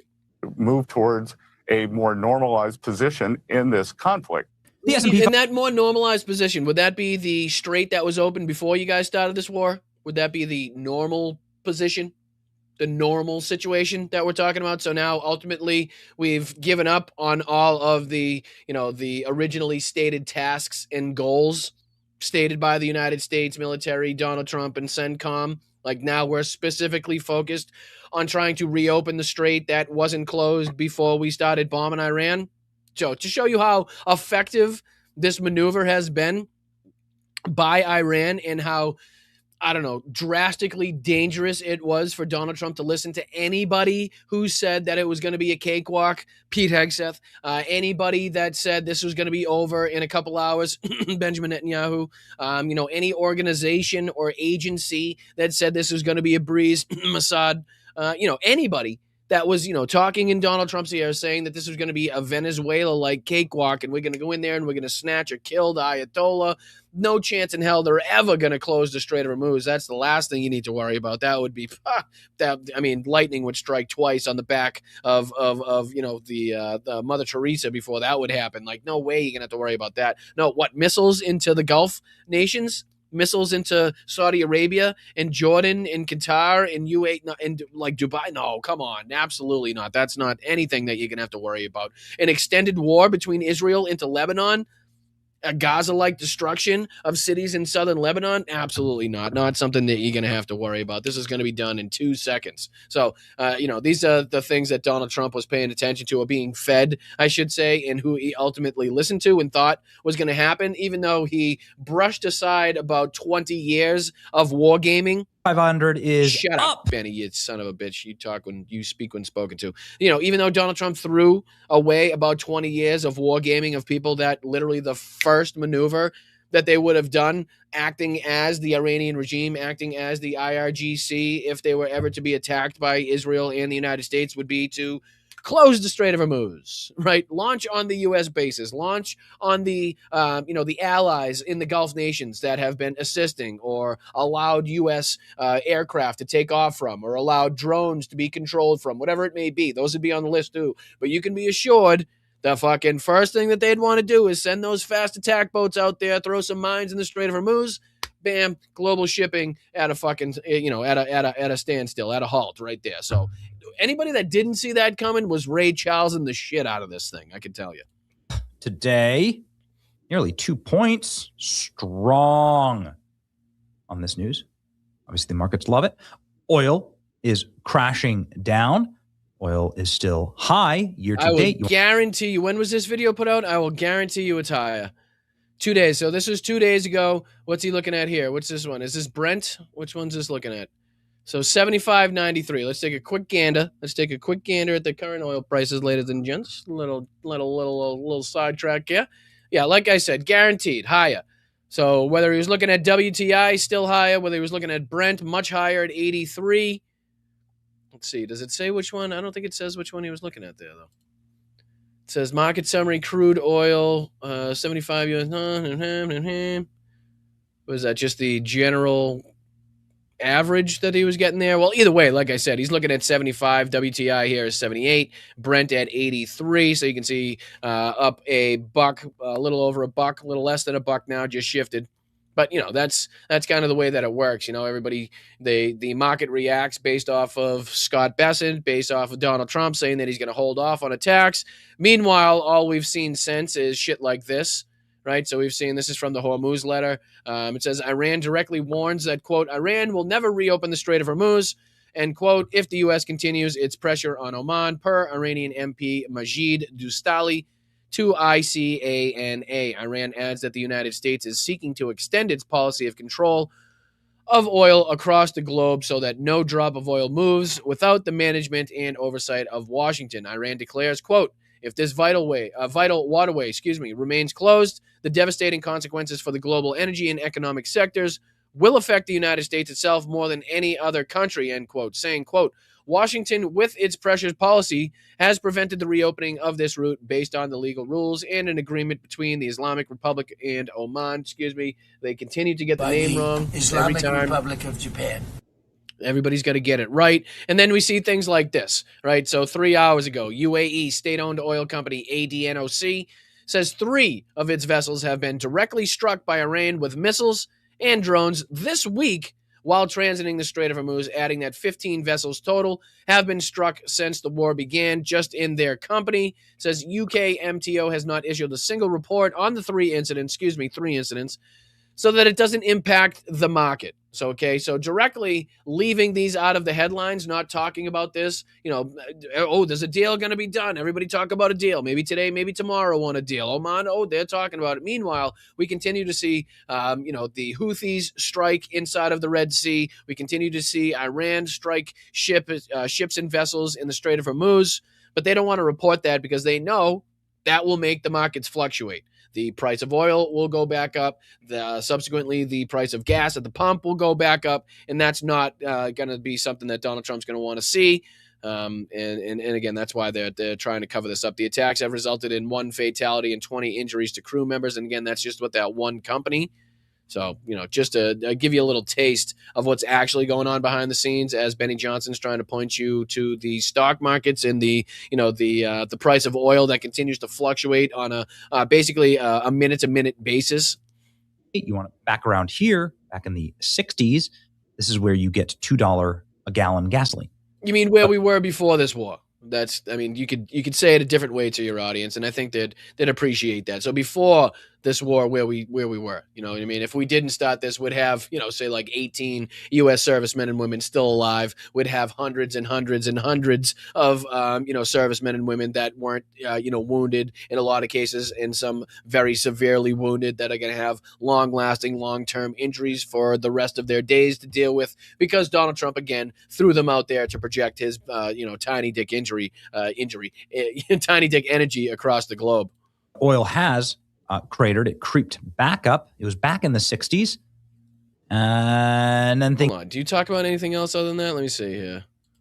What's he go on to after the stock market talk? Obviously, for the midterms, again, we feel like we're back in action. Oh, do you? So is that what the polling's telling you? That you're back in action? You have what? Confidence in Scott Bessent saying that a deal is going to be done? That's what's giving you the confidence to say you're back in action for midterms? Holy shit. These people, again, are living on a planet far, far away, let's just say. 2 vessels attacked overnight in the Strait of Hormuz. Wait a minute. You're hopeful for a deal being done, and the next thing that you report is the ships being attacked in the Strait of Hormuz? Like, do you not see the oil and water effect of that? We're hopeful that a deal is going to be done, but let me tell you about the ships that are being attacked. So there were 2 vessels attacked overnight in the Strait of Hormuz. Again, it's a day that ends in Y. But Iran seems to be cooling off, right? Iran allowing Europe to clear mines in the Strait of Hormuz. Iran is reportedly allowing... quite literally, the thing just before this that he reported on was the fact that they had been striking ships in the Strait of Hormuz. It's uncanny, their ability to try to whitewash, their ability to leave key things out of their segments, key things out of their reporting to just totally negate huge, and confirmed facts and stuff like that. It's crazy. But all right, let's see here. Because this was the other fool that we had to take a look at. We haven't taken a look at his bullshit in a while here. Excuse me one second. Had to get that one out. I was caught on cam the other day, so I want to make sure that I don't do that again. But yeah, this is Dim Fool, ladies and gentlemen. Appreciate you guys sticking around, especially to the end. You guys, what we call the barnacles here, sticking around to the end. As always, I appreciate you guys. But yeah, we're going to be rewarded here with a little bit of Tim Pool's stupidity.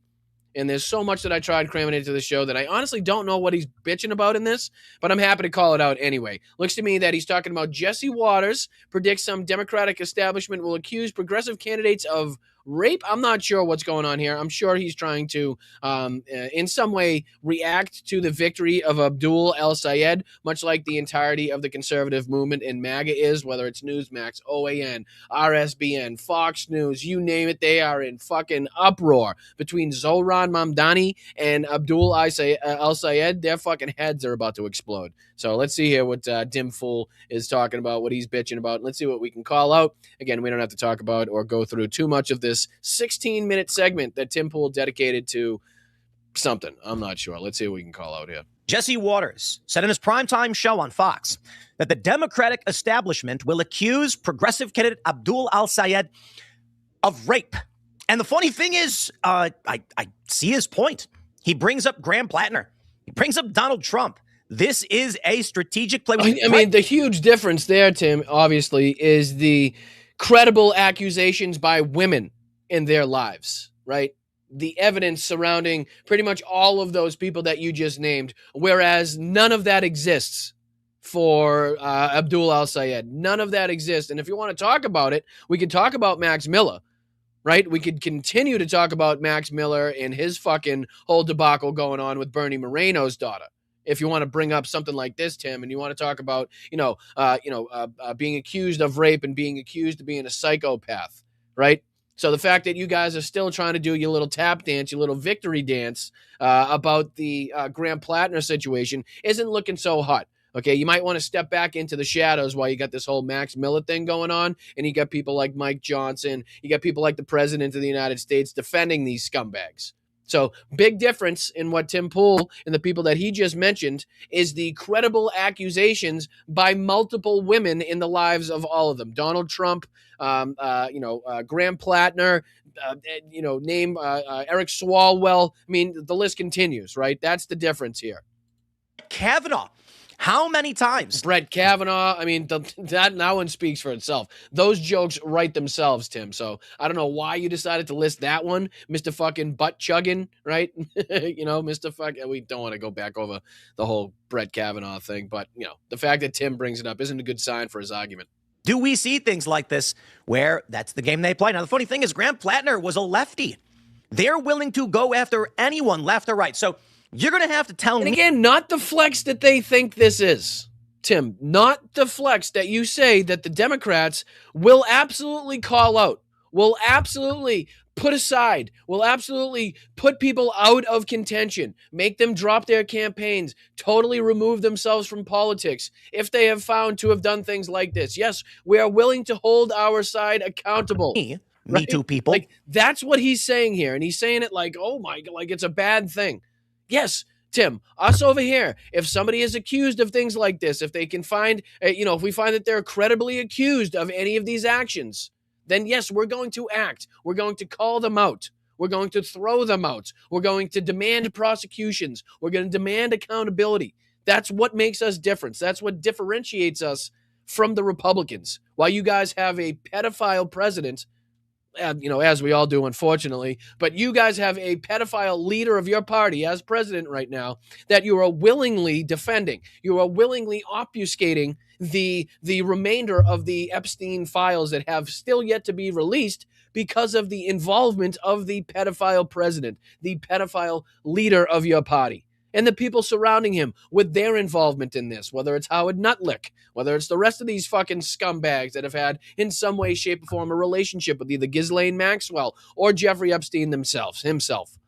So yes, we will hold our side to account. We will make sure that scumbags like this, as long as they've been able to last in the shadows, as long as they've been able to get away with this, that, and the third, doesn't matter. Once it comes to the light, once it comes to the foreground, we're going to make fucking sure that they don't have a spot in this side of politics, in this party, and hopefully in politics in general for the rest of their fucking God-given days. So yes, Tim, not the flex that you think it is, that you over there are willing to defend and again obfuscate for the Epstein pedophile class, and us over here are trying to call out and expose that same class of people and people just like that. To go after anyone left or right. So you're going to have to tell me, Me Too people, Me Too progressives, how it is that the Democratic establishment, just literally anyone who challenges them in a race, is a rapist. Yeah, look, I'm going to say this. Well, it's because it's a made-up narrative. That's not what reality says. That's not what's going on. What's going on, again, I reiterate, are people that have been credibly accused by, in a lot of these cases, multiple partners, multiple women within their past, within their life, and that's why people are acting. That's why people demanded accountability. That's why people demanded that this person or that person step down, whether it's Eric Swalwell, Graham Plattner, Max Miller, Donald Trump, Howard Lutnick, the rest of these cocksuckers, anybody. You can get it too. If it comes out that you're treating women like this, if you're abusive, if you're a fucking psychopath, if you're mistreating children, if you're a pedophile for damn fucking sure, we're going to demand accountability. We're going to demand action. Okay, we want to see that goddamn perp walk. We want to see them handcuffs on real tight so that they leave the marks, right? That's what I want to see. I want the cuffs so goddamn tight that you're complaining about how tight they are and that you have those marks on your wrist for at least 2 to 3 days after the some bitches come off. That's what we demand on this side. So yes, that is what separates us from the other side. So if that's what you want to see happen too, if you want to see pedophiles put in prison, if you don't want to see a government led by pedophiles and people protecting other pedophiles, then join us here at the Blunt Politics Community. Hit that like button, subscribe to the channel, and give us a push to 25,000 subscribers, because that's what we believe here. We believe those people belong behind bars. And at the very least, nowhere near the hands of power, and damn sure not in a leadership role in the federal government or in politics, period. Some of these guys probably are. I don't know. Like, look, sometimes guys do bad things. Not rapists necessarily, but... Jesus fucking Christ, Tim. Okay. Well, that's a sentence you didn't want to throw into the likes of, Brett Kavanaugh, Max Miller, Eric Swalwell, Donald Trump. The rest of these, that's probably not a line that you want to throw. One more time from Tim, and we'll move on from this. But just to show you what an abject piece of shit Tim Pool is, he proves it here. Some of these guys probably are. I don't know. Like, look, sometimes guys do bad things. Not rapists necessarily, but at a grand plan. Not rape necessarily. Not rape necessarily, Tim Pool says. Holy shit. Wow. Not rape necessarily. Jesus H. Christ. The new form of vicious violation to our country. Unreal from Tim Pool there. But all right, I think that's enough of him while you're looking at Jesse Waters on your screen as well. We got a lot else to try to smash into the last 40 or so minutes of this show. We got some coverage coming up, obviously, coming from Ukraine. But let's see if we can dive into, let's go into the Lego videos real quick. There was a couple new Lego drops that I wanted to touch on. There was a couple, I think one from Persia Boy and then one from AI Iran, if I'm not mistaken. So let's see if we can get into some trouble with this one. This is, I believe, yes, about Donald Trump's, whole Lincoln Memorial reflecting pool fiasco that's been going on with that. I think it touches on the DOJ having to drop its charges against the former Olympian as well. And then there was one more about Donald Trump shitting his diaper. So I think we'll get into that one after. So, all right, here it is. This is Persia Boy. It says, a $2 million promise turned into a multi-million-dollar no-bid disaster. Again, talking about the reflecting pool and the disaster that we've seen surrounding that. So here we go. Here's Persia Boy with this one. Blue pool, green water. No bid king, blame another. Look in the reflection. Green pool, blue light. Everything you touch peels before it dries. Green pool. Was that David Hearn? Was the guy's name David Hearn? Right, I believe that's the guy's name. I think that's who they were just trying to project right there as far as being on the bike. No bid, rush job, 14-7 high, hold presidency reflected tonight. Green pool, blue light, failure in the water with the flag outside. 1 week promise, camera ready, scene, rushed for the fourth, then the blue turned green. Golf club contract, the first federal score line peeled up from the middle of the floor. Davey touched the flap already hanging. I mean, again, they're spot on so far as the guy that he used to golf with and the guy that used to work on, I don't know, whether it was his Trump golf course pools or his private pools, whatever the fuck it was that got this no-bid contract that had absolutely no experience, right? No qualifications whatsoever to attack a job like this. But, it's all who you know, not what you know, as far as this administration is concerned. But so far, spot on, no notes. Free, dragged into court, felony on TV. DOJ got the files botched from the start. Trump blamed vandals cause the truth hit hard. War went wrong, pool went green. Same blame game on every screen. Promised no wars, then the missiles flew. 5 months deep, still nothing came true. Former state tight, Tehran still said no. Gas over full while oil profits grow. Couldn't force surrender, couldn't seal the deal. Can't seal a peace plan, can't seal a pool. Who got the contract? No bid. Who got the blame? By God. What did DOJ find? Rush job. Who still denies it? Big God. Green pool. Blue light. Can't seal a deal, can't seal what you buy. Green pool. Blue light. Lost to Iran and blame the bicycle guy. No bid. Rush job. Every promise dies. Blame the bicycle guy. And you touch peels before it dries. Green pool, blue light. The pool reflects your whole presidency tonight. Sacred defense. So that's on Donald Trump's, reflecting pool fiasco. And I think there was one more. Yeah, there was this one as well that, people thrown around on the old social medias. This is from AI Iran. It's titled Stinky Donnie, which I think everybody's well versed on right now, well acquainted with the fact that Donald Trump absolutely shits his diapers daily. Something that we learned early on from the reports coming from The Apprentice. And I think that's only progressed in his old age. But let's see here what AI Rand comes up with. Let's see what trouble we can get into. If you could hit that like button, that would be fantastic. If you could share out this stream, that would be even fucking more fantastic. And if you could clip this at some point, and send this out on your social media so we could really get under the skin of this administration at some point, that would be fantastic as well. So let's see what trouble we can get into. Appreciate you guys. Stinky Donnie, back in your diaper, shit yourself again. Whole room gagging, little man stinking. Bad boy, you need that spanking. Who's the boss? It ain't the vote. Who's the boss? Follow the note. APAC, 50 states to Tel Aviv, no cash, no quote. BB never paid a dime, he just squeezed the throat. United slaves of the Holy Land, merge the forces like Bibi planned. Now your general salute a foreign command, and the Senate says relax, it's fine, it's planned. Fine. No war ever fought for your own gate. Warmot. Hold on one sec. It says relax, it's fine, it's planned. Fine. No war ever fought. Warmot. Jesus Christ. And this is supposed to be Warmot or waste management on the side of these things. Look, you got tanks, missiles, drones, guns, soldiers in there, Hummers, the whole 9 yards. For your own gate, always somebody else's hate. Free America, the people chanted loud. Cut the strings, burn the foreign shroud. 3 a.m, he's posting cartoons of himself. BJ Queen in the pink jammies. Fucking hell.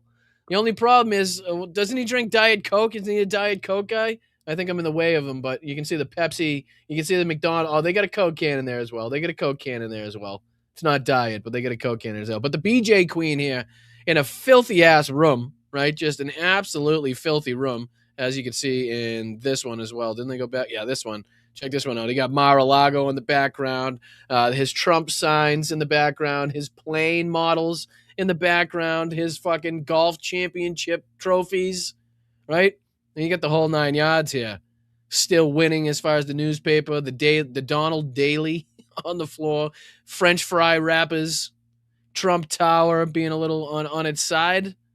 Look at himself a king in the cake, man. That's a cry for help. Delete it, dog. Whenever release the files trends to its peak, the loudest mouth alive goes suddenly meek. BB pulls the string and the puppets rehearse. Vance, Rubio, Hexit all lined up to serve. Say G grins at the lens like he owns the whole turf. United Slaves of Israel printed on a shirt. Stinky Donnie, back in your diaper, shit yourself again.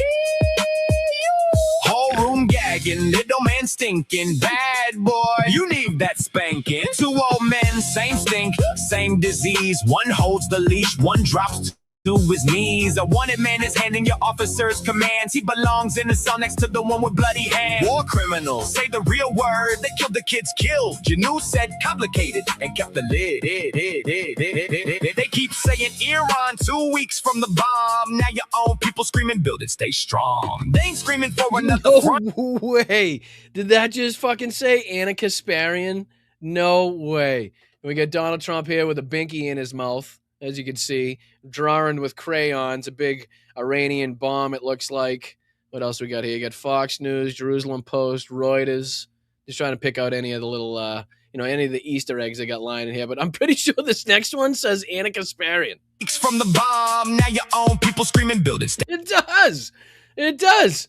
Anna Kasparian. Fucking hell. Jesus Christ. Stay strong. They ain't screaming for another front. They're screaming, free us from the stunt. They want the schools, the beds, the pay, not another Bibi holiday. Who's the boss? It ain't the vote. Who's the boss? Follow the note. APAC, 50 states to Tel Aviv, no cash, no quote. Bibi never paid a dime, he just squeezed the throat. No shit. Epstein files. Little Epstein. Stop it. Little Epstein files reference there at the end too as well. But all right, yeah, that was a couple of the latest Iran Lego video drops there. One from Persia Boy and the other one from AI Iran.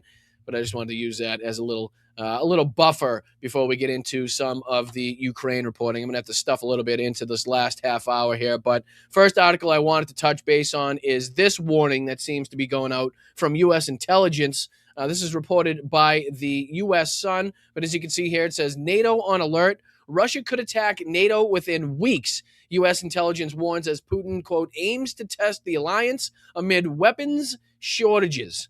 So again, if you think that the bad actors, the dictatorial pieces of shit around the world that are looking for the right time to strike don't notice, don't recognize what position Ukraine's in right now as far as interceptors, don't recognize the the low levels and low stockpiles and the shortages that we've seen here in the United States, then you got another thing coming. No, I want to continue without supporting. So let's see here. I just want to read. Get the fuck out of here with the pop-ups.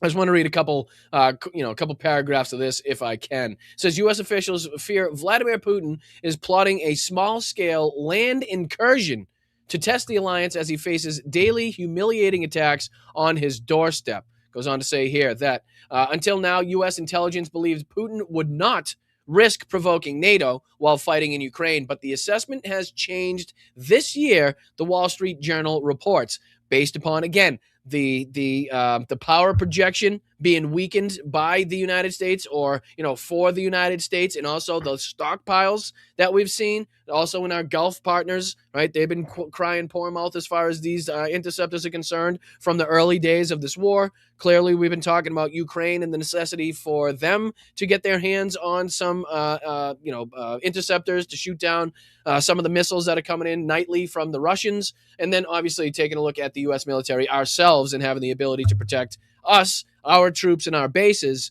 with these stockpiles as well. So it says Putin could test NATO with a possible attack at any moment between autumn this year and 2029, the report said.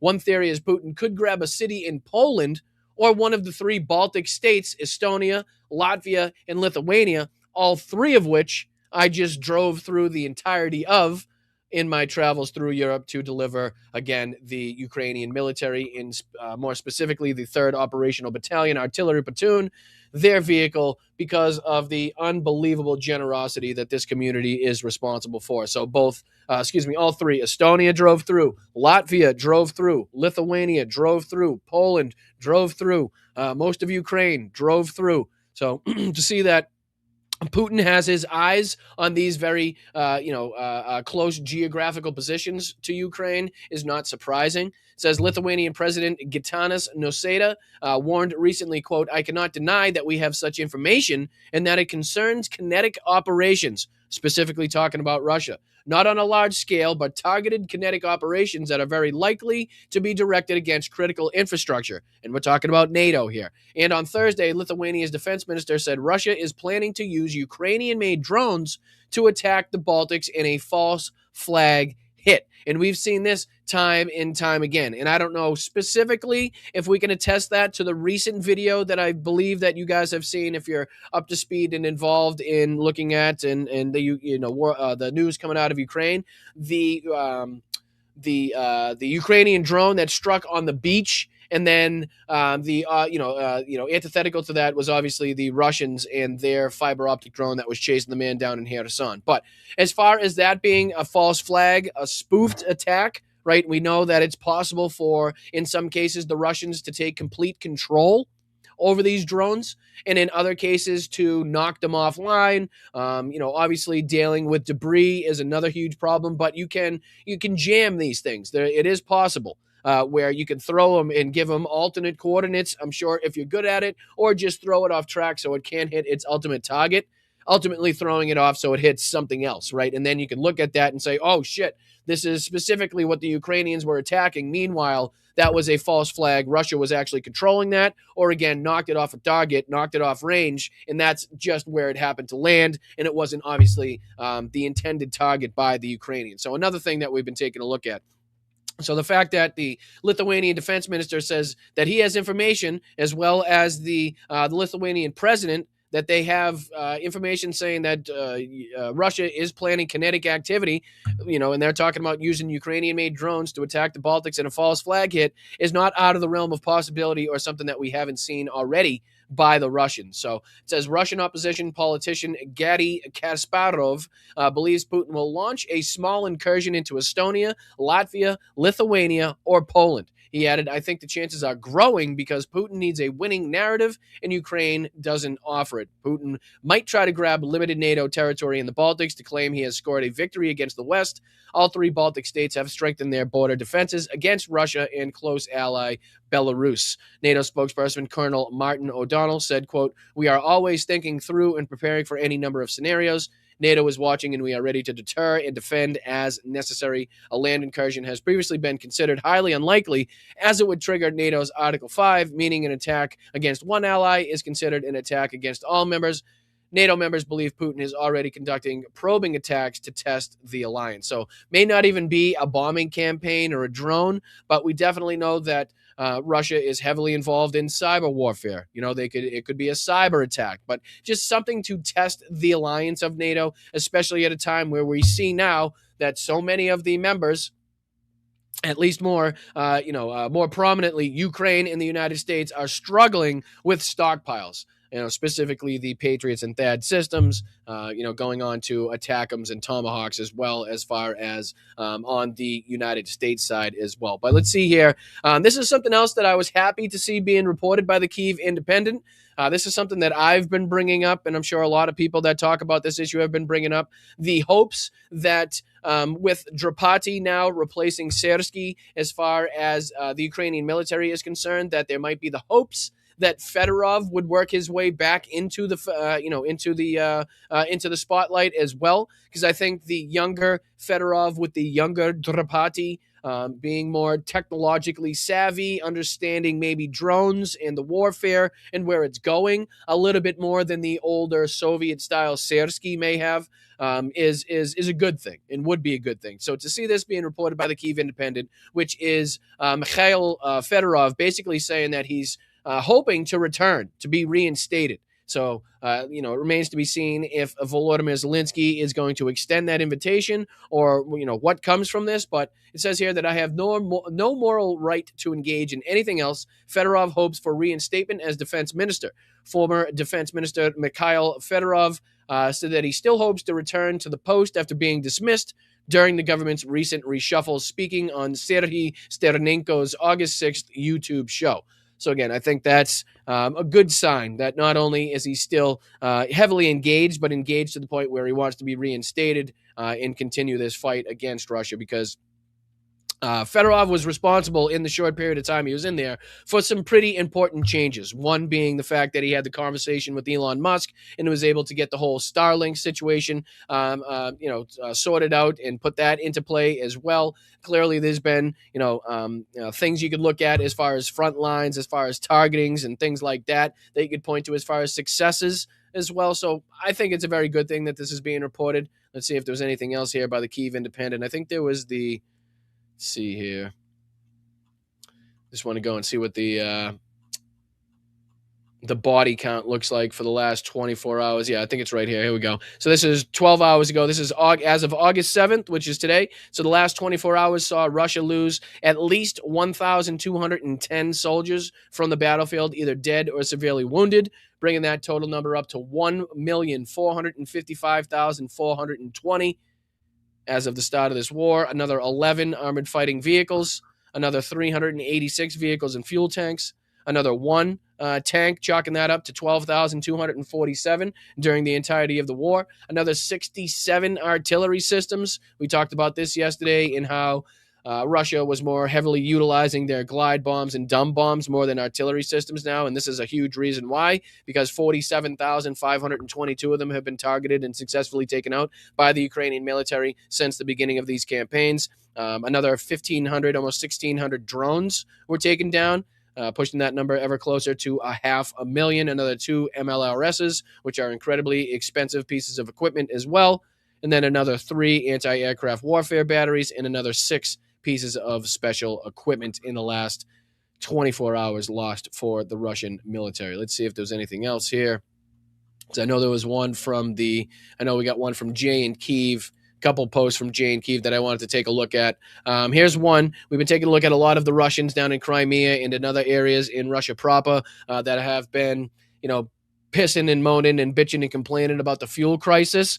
This one's a little bit different. This is a mother, and apparently what I gather from this, maybe a teacher or just a concerned parent from a kid that went to this school who saw a drone fly low level over the kindergarten, over the school, and she has this to say about it. And, credit where credit is due. Very brave for her to put this on social media, to speak up against this war in the position that she's in. And I don't know, does this specify the exact region?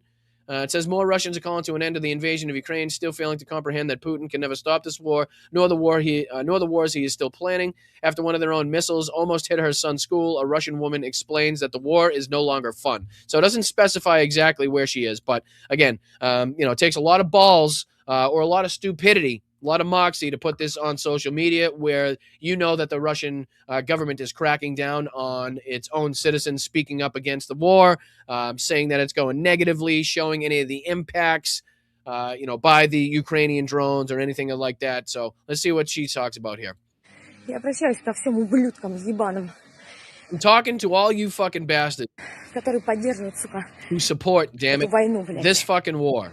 которые ждут, блядь, пока цели Who are СВО fucking waiting. I'll turn it down maybe and just read it along. Who are fucking waiting for the goals of the SMO to be achieved. Everyone who wants this war, go to it and fucking die there. A missile just flew over my kid's kindergarten. First, they turned on the missile warning. My kid understands what a siren is. I already don't like it that my kid has to live in a world where he knows the missile warning words by heart. We didn't have time to go to the kindergarten. A missile flew low. She goes on to say it probably flew to kill Ukrainian children, or maybe ours. My kid fell on the steps, got really scared. He had a meltdown. He didn't know how to act, but he understood. This isn't a little flying plane, not a helicopter. It's a missile. He recognized the sound. He threw himself on the steps near the kindergarten and cried really, really hard. He was so scared. There is nothing, damn it, in this world that worth my kids' ears. I just urge all the people who still like it, who still fucking want this blood, to realize you're breaking not only the minds, but also the lives of children. My kid has a good childhood. He has a little bike. We go swimming in the river. But besides these warm childhood memories, he'll remember how he lay down on the steps out of fear because a missile is flying in the sky over his kindergarten. But even worse, I curse those who continue it, those who daily pick up, damn it, their weapons and go kill other people. I'm already home. The missile has been lifted. I'm still furious. This has been going on here for 5 years. Two people can't resolve their issues diplomatically and are sacrificing the lives of children on both sides. People who are to blame for nothing. And again, I would stop and say that there's only one person that is responsible for this war, and that is Vladimir Putin. Again, he's been afforded every single opportunity, and there's no way you could possibly believe that Volodymyr Zelensky enjoys seeing his people go through the hell that they've been going through for the last almost 5 years. That's absolutely absurd. But you can see there that it's finally starting to get to some of the people there in Russia speaking out against it. See if there was anything else here. Russian bastards are deliberately hunting civilians with drones. In Sumy, Russians used an FPV drone to chase down a defenseless civilian who was trying to run away. Another man who was standing nearby at that moment tried to cover from the blast, but a second later, a second FPV flew in and hit him. And you can see the impact, I believe, later on here. I think it's going to come just across your screen this way and hit this building on this side here.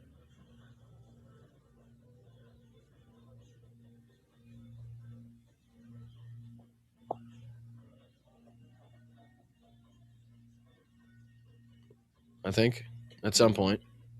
Well, you can see the person running right there. Есть. And just after that is the drone going in. There's the explosion. See the guy just on the other side of what looks to be the bus stop there reacting as well, taking cover. So yeah, just another example of a Russian war crime, chasing down civilians. See if there's anything else here. Here was another one, a large missile attack on Kyiv. It's just taken place with reports of up to nearly 3 dozen missiles being used, including a number of North Korean-supplied KN-23s, also known as the Hwasong-11A. And definitely not something that we are looking to see as far as images over the city of Kyiv there. Just absolutely devastating to think that they have no way to defend against a lot of these missiles. Again, there's an argument to be made that Russia is still not expanding its missile production capabilities because of the necessity they have for these North Korean missiles that they're now utilizing or trying to utilize to add on top of their own missiles that they're sending in almost on a nightly basis now. But again, that doesn't take away from the devastation, the death, and the destruction seen from these missiles. So, just a really sad position to be in. And obviously, we continue to bring up the necessity for an answer to that. Again, whether it be a European, a European counterpart to it, to the Patriot, or to the THAAD, something to help, something. Again, a concerted effort against the facilities and the launch sites, whatever it may be, something that needs to be put into play, into practice to make sure that we don't continue seeing the level of destruction and death that we've seen from these recent strikes and attacks and the lack of ability that Ukraine has to shoot these things down. Let's see here. There's another one that I was seeing here. This is the port of Russian-occupied Yalta is under attack after sightings of Ukrainian sea drones. Let's see here if we can take a look at these.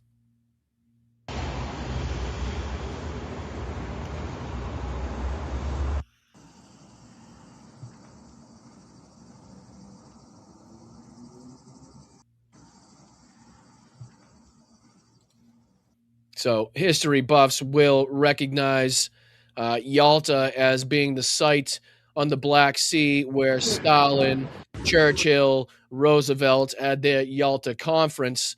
Let's see here what this one was. I believe this is the Russians trying to shoot down or to disable this sea drone here. It looks like could possibly already be disabled at this point. Doesn't look to be in motion or going after a specific target at this point, whether it lost connection or whatever it may be. Looks like it's kind of dead in the water, but you can see the what sounds like heavy caliber Russian fire trying to disable it there. You can see the splash just on the bow of the ship of the boat as well. So, but that's kind of as far as the video takes you. But yeah, let's see if there's anything else to be reported. This was Russian drop guided bombs on Sumy more often than drones. Entire streets have been wiped out. Homes, grocery stores, gyms, pharmacies, small shops, everything, and yet families with children still live here. they still walk those streets, as you can see. They still hope someone will finally make this end. Here's some video footage coming out of there. Oh. Cut that down in case it's copyright, but you can see here the levels of destruction in the Sumy region as well. Again, what looks to be all civilian infrastructure, businesses, restaurants, supermarkets. But again, that is the level of terrorism that we've grown accustomed to by the Russian side. This is also Jay in Kyiv. Ukraine continues its strike campaign on Russia's Wildberry logistics. So get your Wildberry bingo cards out, ladies and gentlemen. Apparently, we get a new one to mark down. I don't know if this is 17. I know we saw 16. This could be 17. So give me a second. This time at a record distance of nearly 2,000 kilometers in Ekaterinburg. Several strikes on the logistics hubs with fires that failed to fully destroy the facility. This is the second attempt on the location. At 158,000 square meters, we expect Ukraine will likely finish this job. So let's see if we can take a look at a couple of the videos.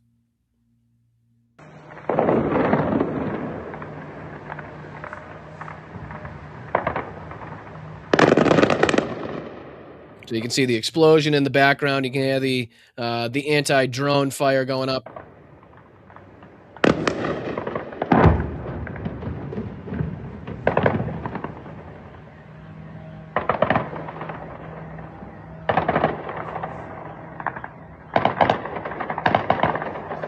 See another drone going in just here.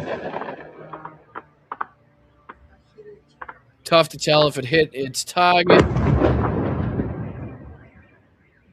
Looks like this big facility, this big wall you're seeing in front of you is the entire, Wildberries facility. So it looks like that was another direct hit. But it does say that it failed to take down the entire facility the way that we've seen a lot of these things go up. Another one here. Some of the after effects, the aftermath, and the smoke plumes coming from the strikes. Another angle of it. Еще расчет уехал. Короче, Валберис жестко горит. Жестко горит. Я думаю, скорее... Еще одна атака, блядь, пиздец. Смотрите, дрон летит. The drone. Блядь, это уже третья атака, ебать хуй. Incoming, diving, strike.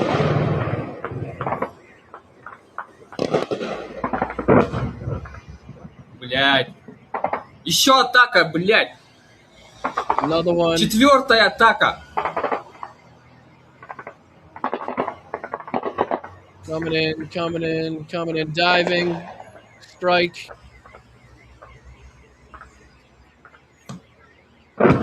Блядь. This guy's shaking like a fucking leaf on a tree in a windstorm. Ебать-то хуй. Ебать-то хуй. Блядь. But yeah, you can see there are several successful strikes there by the Ukrainians under the Wildberries. Unfortunately, not getting the footage in of the flames and the smoke plumes coming up like we have on the previous or some of the previous Wildberries facilities. But you can be sure that it's not going to be the last time that Ukraine strikes that. So we'll keep an eye on that as well. Let's see here. The crew above a ship in the Black Sea filmed Ukrainian Shahed-looking drones flying directly over their deck during attacks on the vessels in the other area. Shit, I'm running out of time a lot, man. God damn it. I do this all the time. All right. This is another thing I want to put on the screen. Here's just some evidence of a Ukrainian attack on a Russian convoy. This is from Sukhokumis. So credit where credit is due to this video, but I just wanted to show this. Again, just showing you the amount of targets that Ukraine continues to go after. Here's another clear example of them destroying another one of these convoys, most likely headed down to Crimea, if not somewhere in that general vicinity. So yeah, take a look at this. Hello everyone. So in this little video, we're going to divert from the usual oil refinery strikes and wild berries becoming wildfires, to instead take a look at something just as interesting, I think, destroyed Russian convoys. Here in this video, we have a burning convoy. Ain't it a beautiful sight? This is on a main logistics road, the E58. Showing vehicles detouring around a destroyed bridge with multiple trucks seen burning. So it seems Pigpen and Rubber Duck had a bad day here. Given the destroyed bridge, Oddball isn't too happy either. 3 supply trucks are seen burning in and around this destroyed bridge after Ukrainian mid-range drone strikes on the Again, they're forced to go around the bridge that Ukraine has previously struck, and now you're looking at what is at least 3 of the convoy trucks that were successfully hit by Ukrainians as well. But like I said, for the sake of time, I just want to finish out on this one, and then I'll get you guys out of here. This is the most recent Preston Stewart video talking about Ukraine strikes campaign slows Russia to a World War I crawl, and we've talked about the necessity to stop, especially just south of Konstantinivka, the Russians' attempt to try to flank or outflank the fortress belt cities there. So I'm hopeful that some of these attacks and some of the successes that the Ukrainians have seen are going to be in these areas as well. So just to get through in the last few minutes of the show, some of this information, some of these updates from Preston Stewart. I appreciate it if you guys could hit that like button, subscribe to the channel. Very much appreciated. Sorry, I do have a hard out today. I'm taking my mom to a comedy show for her birthday this evening. So unfortunately, I'd love to be able to stick around and get through everything that I had to cover, but just not a possibility today. We'll have to do it on the Sunday show. But all right, let's get out of here with a little bit of this Preston Stewart update. Slava Ukraine, Heroyam Slava. Much appreciated, guys. So Ukraine's middle strike campaign continues to hammer Russian logistics. And based on new data, it does appear to have slowed Russia's advance over the past few months. But there's still plenty of work to be done. And when I say slowed, I mean that Russia's key offensives this summer are moving slower than soldiers did across the Somme in World War I. So that's rough. Anytime the pace of offensive operations has a comparison to the Western Front in World War I, not a good place to be. Now, the footage here that we're starting with is coming from the Signum drone battalion in Ukraine. They say from Mariupol to Chongar, Signum cuts off the main supply route for the occupiers. This route, which was one of the key logistical routes for the Russian occupiers in the so-called land corridor to Crimea, is now under fire control by the fighters of Signum. Turning to a map here to show you the area they're talking about. This is Andrew Perpetua and his team's map. I really like this one. I've been using it a bit more frequently. The area of the land bridge they're talking about where these strikes are taking place is kind of this red area here, right? So north of the Sea of Azov, south from Ukraine, in the occupied territories here. This focus area, Mariupol, really all across this area, but from Mariupol west into Crimea is kind of... And we've talked about this highway many, many times, going into Mariupol to Melitopol, down into Crimea, obviously the main route besides, you know, the Kerch Bridge to get supplies into Crimea. So this has been a heavy focus for the Ukrainians and pretty much a death highway for quite some time. So to see that this is still ongoing, still persisting, as well as all of the other targets that they're striking on a nightly basis, again, continues to show you their capabilities. The focus areas of this middle strike campaign. Now, sticking with the footage here, they say strikes in this area have significantly complicated the supply of personnel, ammunition, and fuel for the Russian army, turning what was once a safe route into a trap. Meanwhile, the Kremlin, they traditionally claim that everything is under control. However, residents of the temporarily occupied territories are increasingly seeing a completely different picture. Constant explosions, burning equipment, and the nervous attempts of the occupiers to save their own logistics.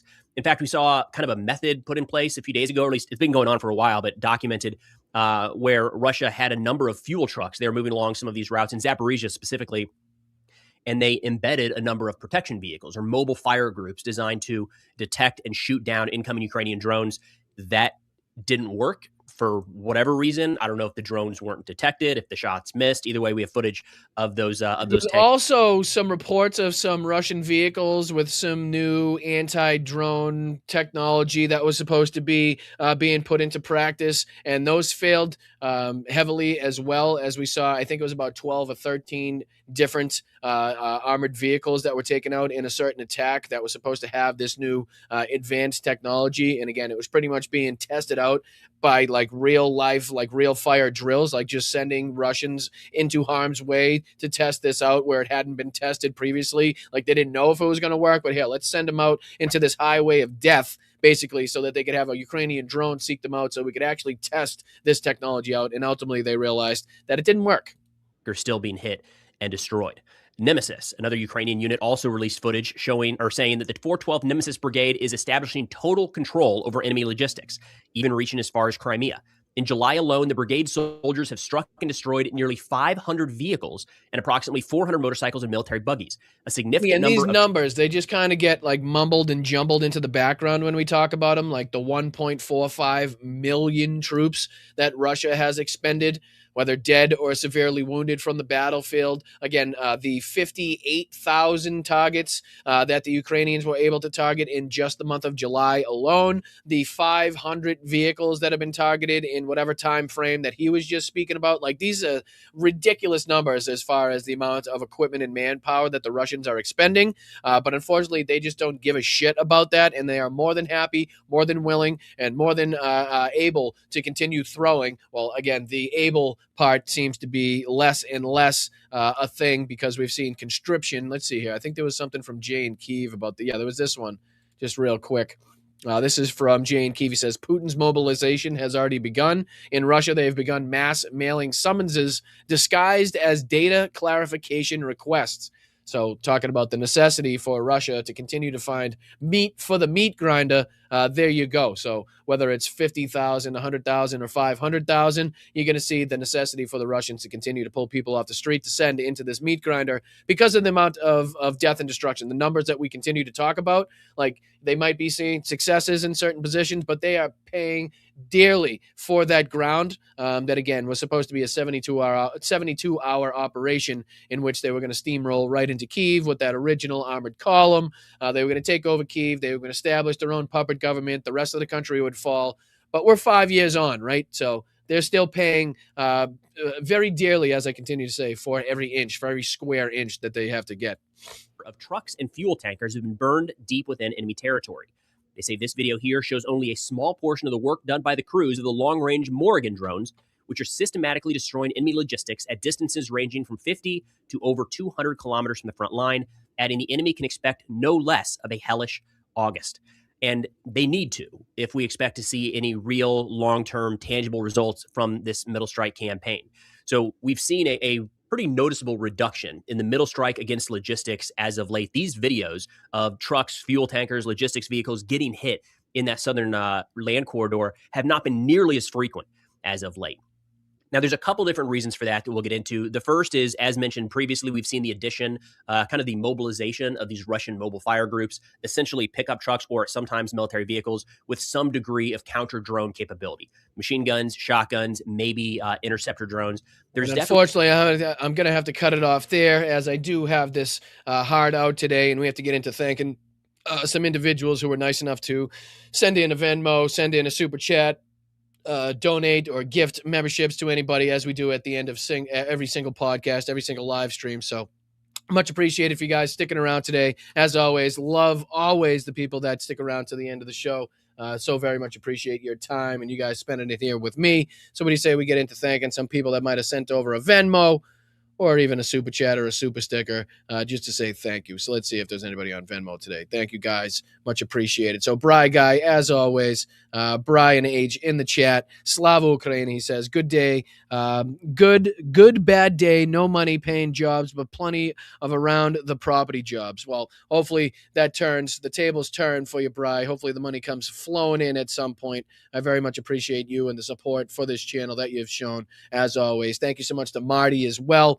Here on Venmo with the $2 super chat. $2 contribution on Venmo. Another week of great shows. Thank you so much, Marty. I'm glad that you guys enjoy. I'm glad that you guys find some value. I'm glad that you guys find a welcoming and warm community and a place where you can either shoot the shit or get out some frustrations or debate in the chat there. So appreciate you guys. Thank you, Cynthia, as well, for the $20 contribution.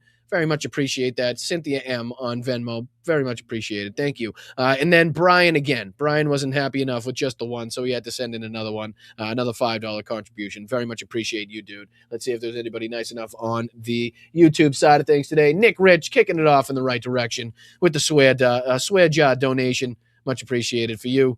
Thank you for the $2 contribution. Hope you're having a wonderful day. Hope you have a wonderful rest of your day as well. Thank you for spending some time here with us. Thank you to Wes, as always, for the Ray Bork and Nothing Else Matters. Is that a Metallica? Are we going Metallica? Brian knows I sang this with my choir. Student Jehovah's Witness refused to sing it. It was Nihilism. Well, I'm a Metallica fan, if that's where we were going with that one, Wes. Reminds me of high school football for sure. So very much appreciate that for the Ray Bork. And then, holy sugar, Colleen. My apologies. I didn't see this one go by in the chat. Thank you so much, Colleen. Sarah, much appreciated for the $100. Let's go. in honor of the squirrel that gave its tail to fill in the gaping lack of hair. Also in support of Boston Brian. Is that about Trump's wig? Holy shit, Colleen. Thank you so much for that. Really do appreciate it. Hugely valued member of the community, as are you all. But thank you so much, Colleen, for keeping the lights on, keeping some food in the old tummy. That's fantastic. Very much appreciated for that huge, very substantial contribution to the channel. Thank you as well to Bob Thanos for the $2 contribution. Trump's hair more alive than Trump. It's like a living organism, Thanos. Ugh, that just kind of makes my skin crawl. But thank you so much for the $2 contribution. Very grateful, very appreciative of that. Thank you, Brenda, for being here for 20 months. Have a great weekend, everybody, she says. I second that. I will see you guys on Sunday. Thank you to No Money G, rounding it out today with a $5 contribution. Always appreciate you, B. Keep it up. I sure will, No Money G. And it's with your help and gratitude and support that we're going to continue doing it. So thank you to No Money G. And then I see you in there, JD. You can't sneak that in there, and I'm not going to see it. Barnacle bonus is $5 thrown in there from JD, who is, again, a very valued member of the community. So thank you guys so much. I'm off to take Mom to a little bit of a bite to an eat and then a little bit of a comedy show. So I'll let you know how it goes. I'll report back on Sunday. Until then, I appreciate you guys. Stay loud, stay proud, stay aggressive, stay informed, and stay in the fight. We need you guys. We're just not pissed off enough in this country. So get out of your seats and into the streets. But make sure you're keeping your head on a swivel out there. Please make sure you stay safe. And thank you guys once more for everybody that sent over a kind contribution utilizing the Venmo up top, or again, utilizing the different ways in the chat that you could do so. It means the world to me to keep this show running. Thank you guys so much for showing that, there is some benefit, there's some purpose in doing all this, and that we're going to continue pushing ahead, continue growing this community. And at one point, we'll be up to 100,000. At some point, you're going to see one of those little square silver things that YouTube sends out right behind me on the wall. So please make sure if you could share this show out, if you find some funny moments in the show, if you find some informative moments in the show, clip them. Feel free. You have all the permission in the world to clip this show, throw it on Twitch, throw it on Instagram, throw it on Blue Sky, Facebook, YouTube, whatever you can throw it on. Tag me, and I'll repost it. I promise I will. So thank you guys, as always, for everything that you've done for this community. Don't forget to head over to bostonbrian.com. Check out the merch shop over there. We have the most fantastic merch. I know I'm biased, but I do think we punch well above our weight class as far as graphic designs for a small channel here. So head over there, and then, like I said, make sure you're checking out Boston Brian and all of my social media so you can follow along with that. Thank you to everybody in the Patreon. Here are the dates this month for the Patreons. You can sign up at patreon.com/Boston Brian, and that gets you involved in either one of those, depending on what level that you sign up for. These are the fantastic perks that you got as far as the Patreon, the great levels that we have. And then these are the perks that are going out as well. So for the level 2, you'll be getting a sticker. And for the level 3, the VIP, you'll be getting the tote bag. And I very much appreciate your support, your patience, all of that. So, all right, signing off. I'll see you Sunday. My name is Boston Brian. This is Blunt Politics, the little political podcast that could to sift through the bullshit, the lies, the propaganda of the Republican Party, the conservative movement, and more importantly, MAGA and Donald Trump in particular. So fuck ICE, fuck Donald Trump, Slava Ukraina, and I will see you guys Sunday. Thank you to the mods, as always. Big shout out to the mods. Big W to the mods in the chat. For everything that you guys put up with, everything that you guys do in putting up with this, putting up with my nonsense. I really do appreciate it. So thank you, Chad. Thank you, Roxanne. Thank you, Tiff. Thank you, Wes. Thank you, Bonnie. Thank you, Just Do It. Thank you, Dame. Thank you to Bob. Thank you, Brenda. All of you fantastic motherfuckers in there. Human being, I see you in there. Happy birthday to happy birthday to my mom. I was like, whose birthday? But yeah, it was a couple. It was about a month ago. But this is when the show was. So I'll see you guys later. Much appreciated. Enjoy the rest of your day, and thank you guys so much to everybody contributing. Make sure you guys share this out. Make sure you hit that like button on the way out and subscribe to the channel. It's all free to do. All free to do. So thank you. Salute.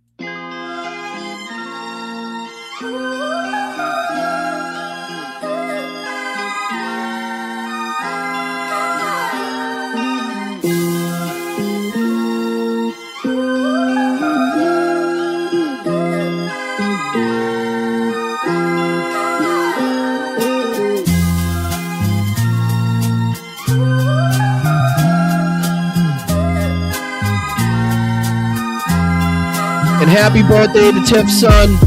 Happy 21st.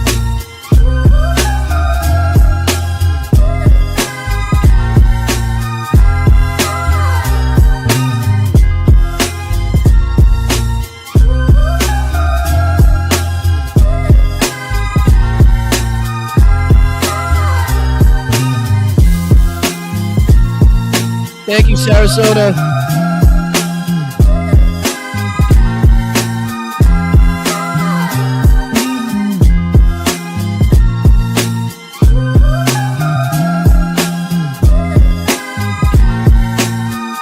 Kidney has a very special place in the heart. It's an incredible thing. For miners, do we love miners? I love miners. We're inviting Americans from all across the country to Вітаю, come. Бостон Брайан. Мій позивний танцор. Я представник 72-ї бригади. Дякую тобі і твоїм підписникам за цей донат, за цю чудову машину, яка буде нас возити усіх на позиції, захищати Україну і наближати перемогу. Разом усі до перемоги. Дякую. Never fight uphill, me boys. Never fight uphill. They were fighting uphill. He said, wow, that was a big mistake. He lost his great general. And they were fighting. Never fight. You'll have a group of Venezuelan killers, street gangs, occupying the town with MK-47s. I know. Oh, go fuck yourself. Brian, you're drunk. You're drunk. What uranium is, right? This thing called nuclear weapons and other things. Like lots of things are done with uranium, including some bad things. I said, is that a Trump statement or is that real? By the Islamic Republic of Japan. To officially name the undisputed. When did this come out?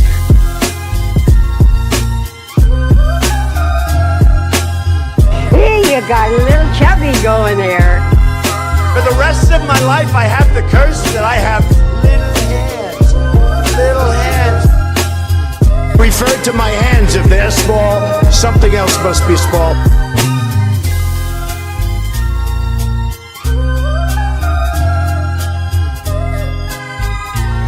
The big, fat, Вітаю, Бостон Брайан. United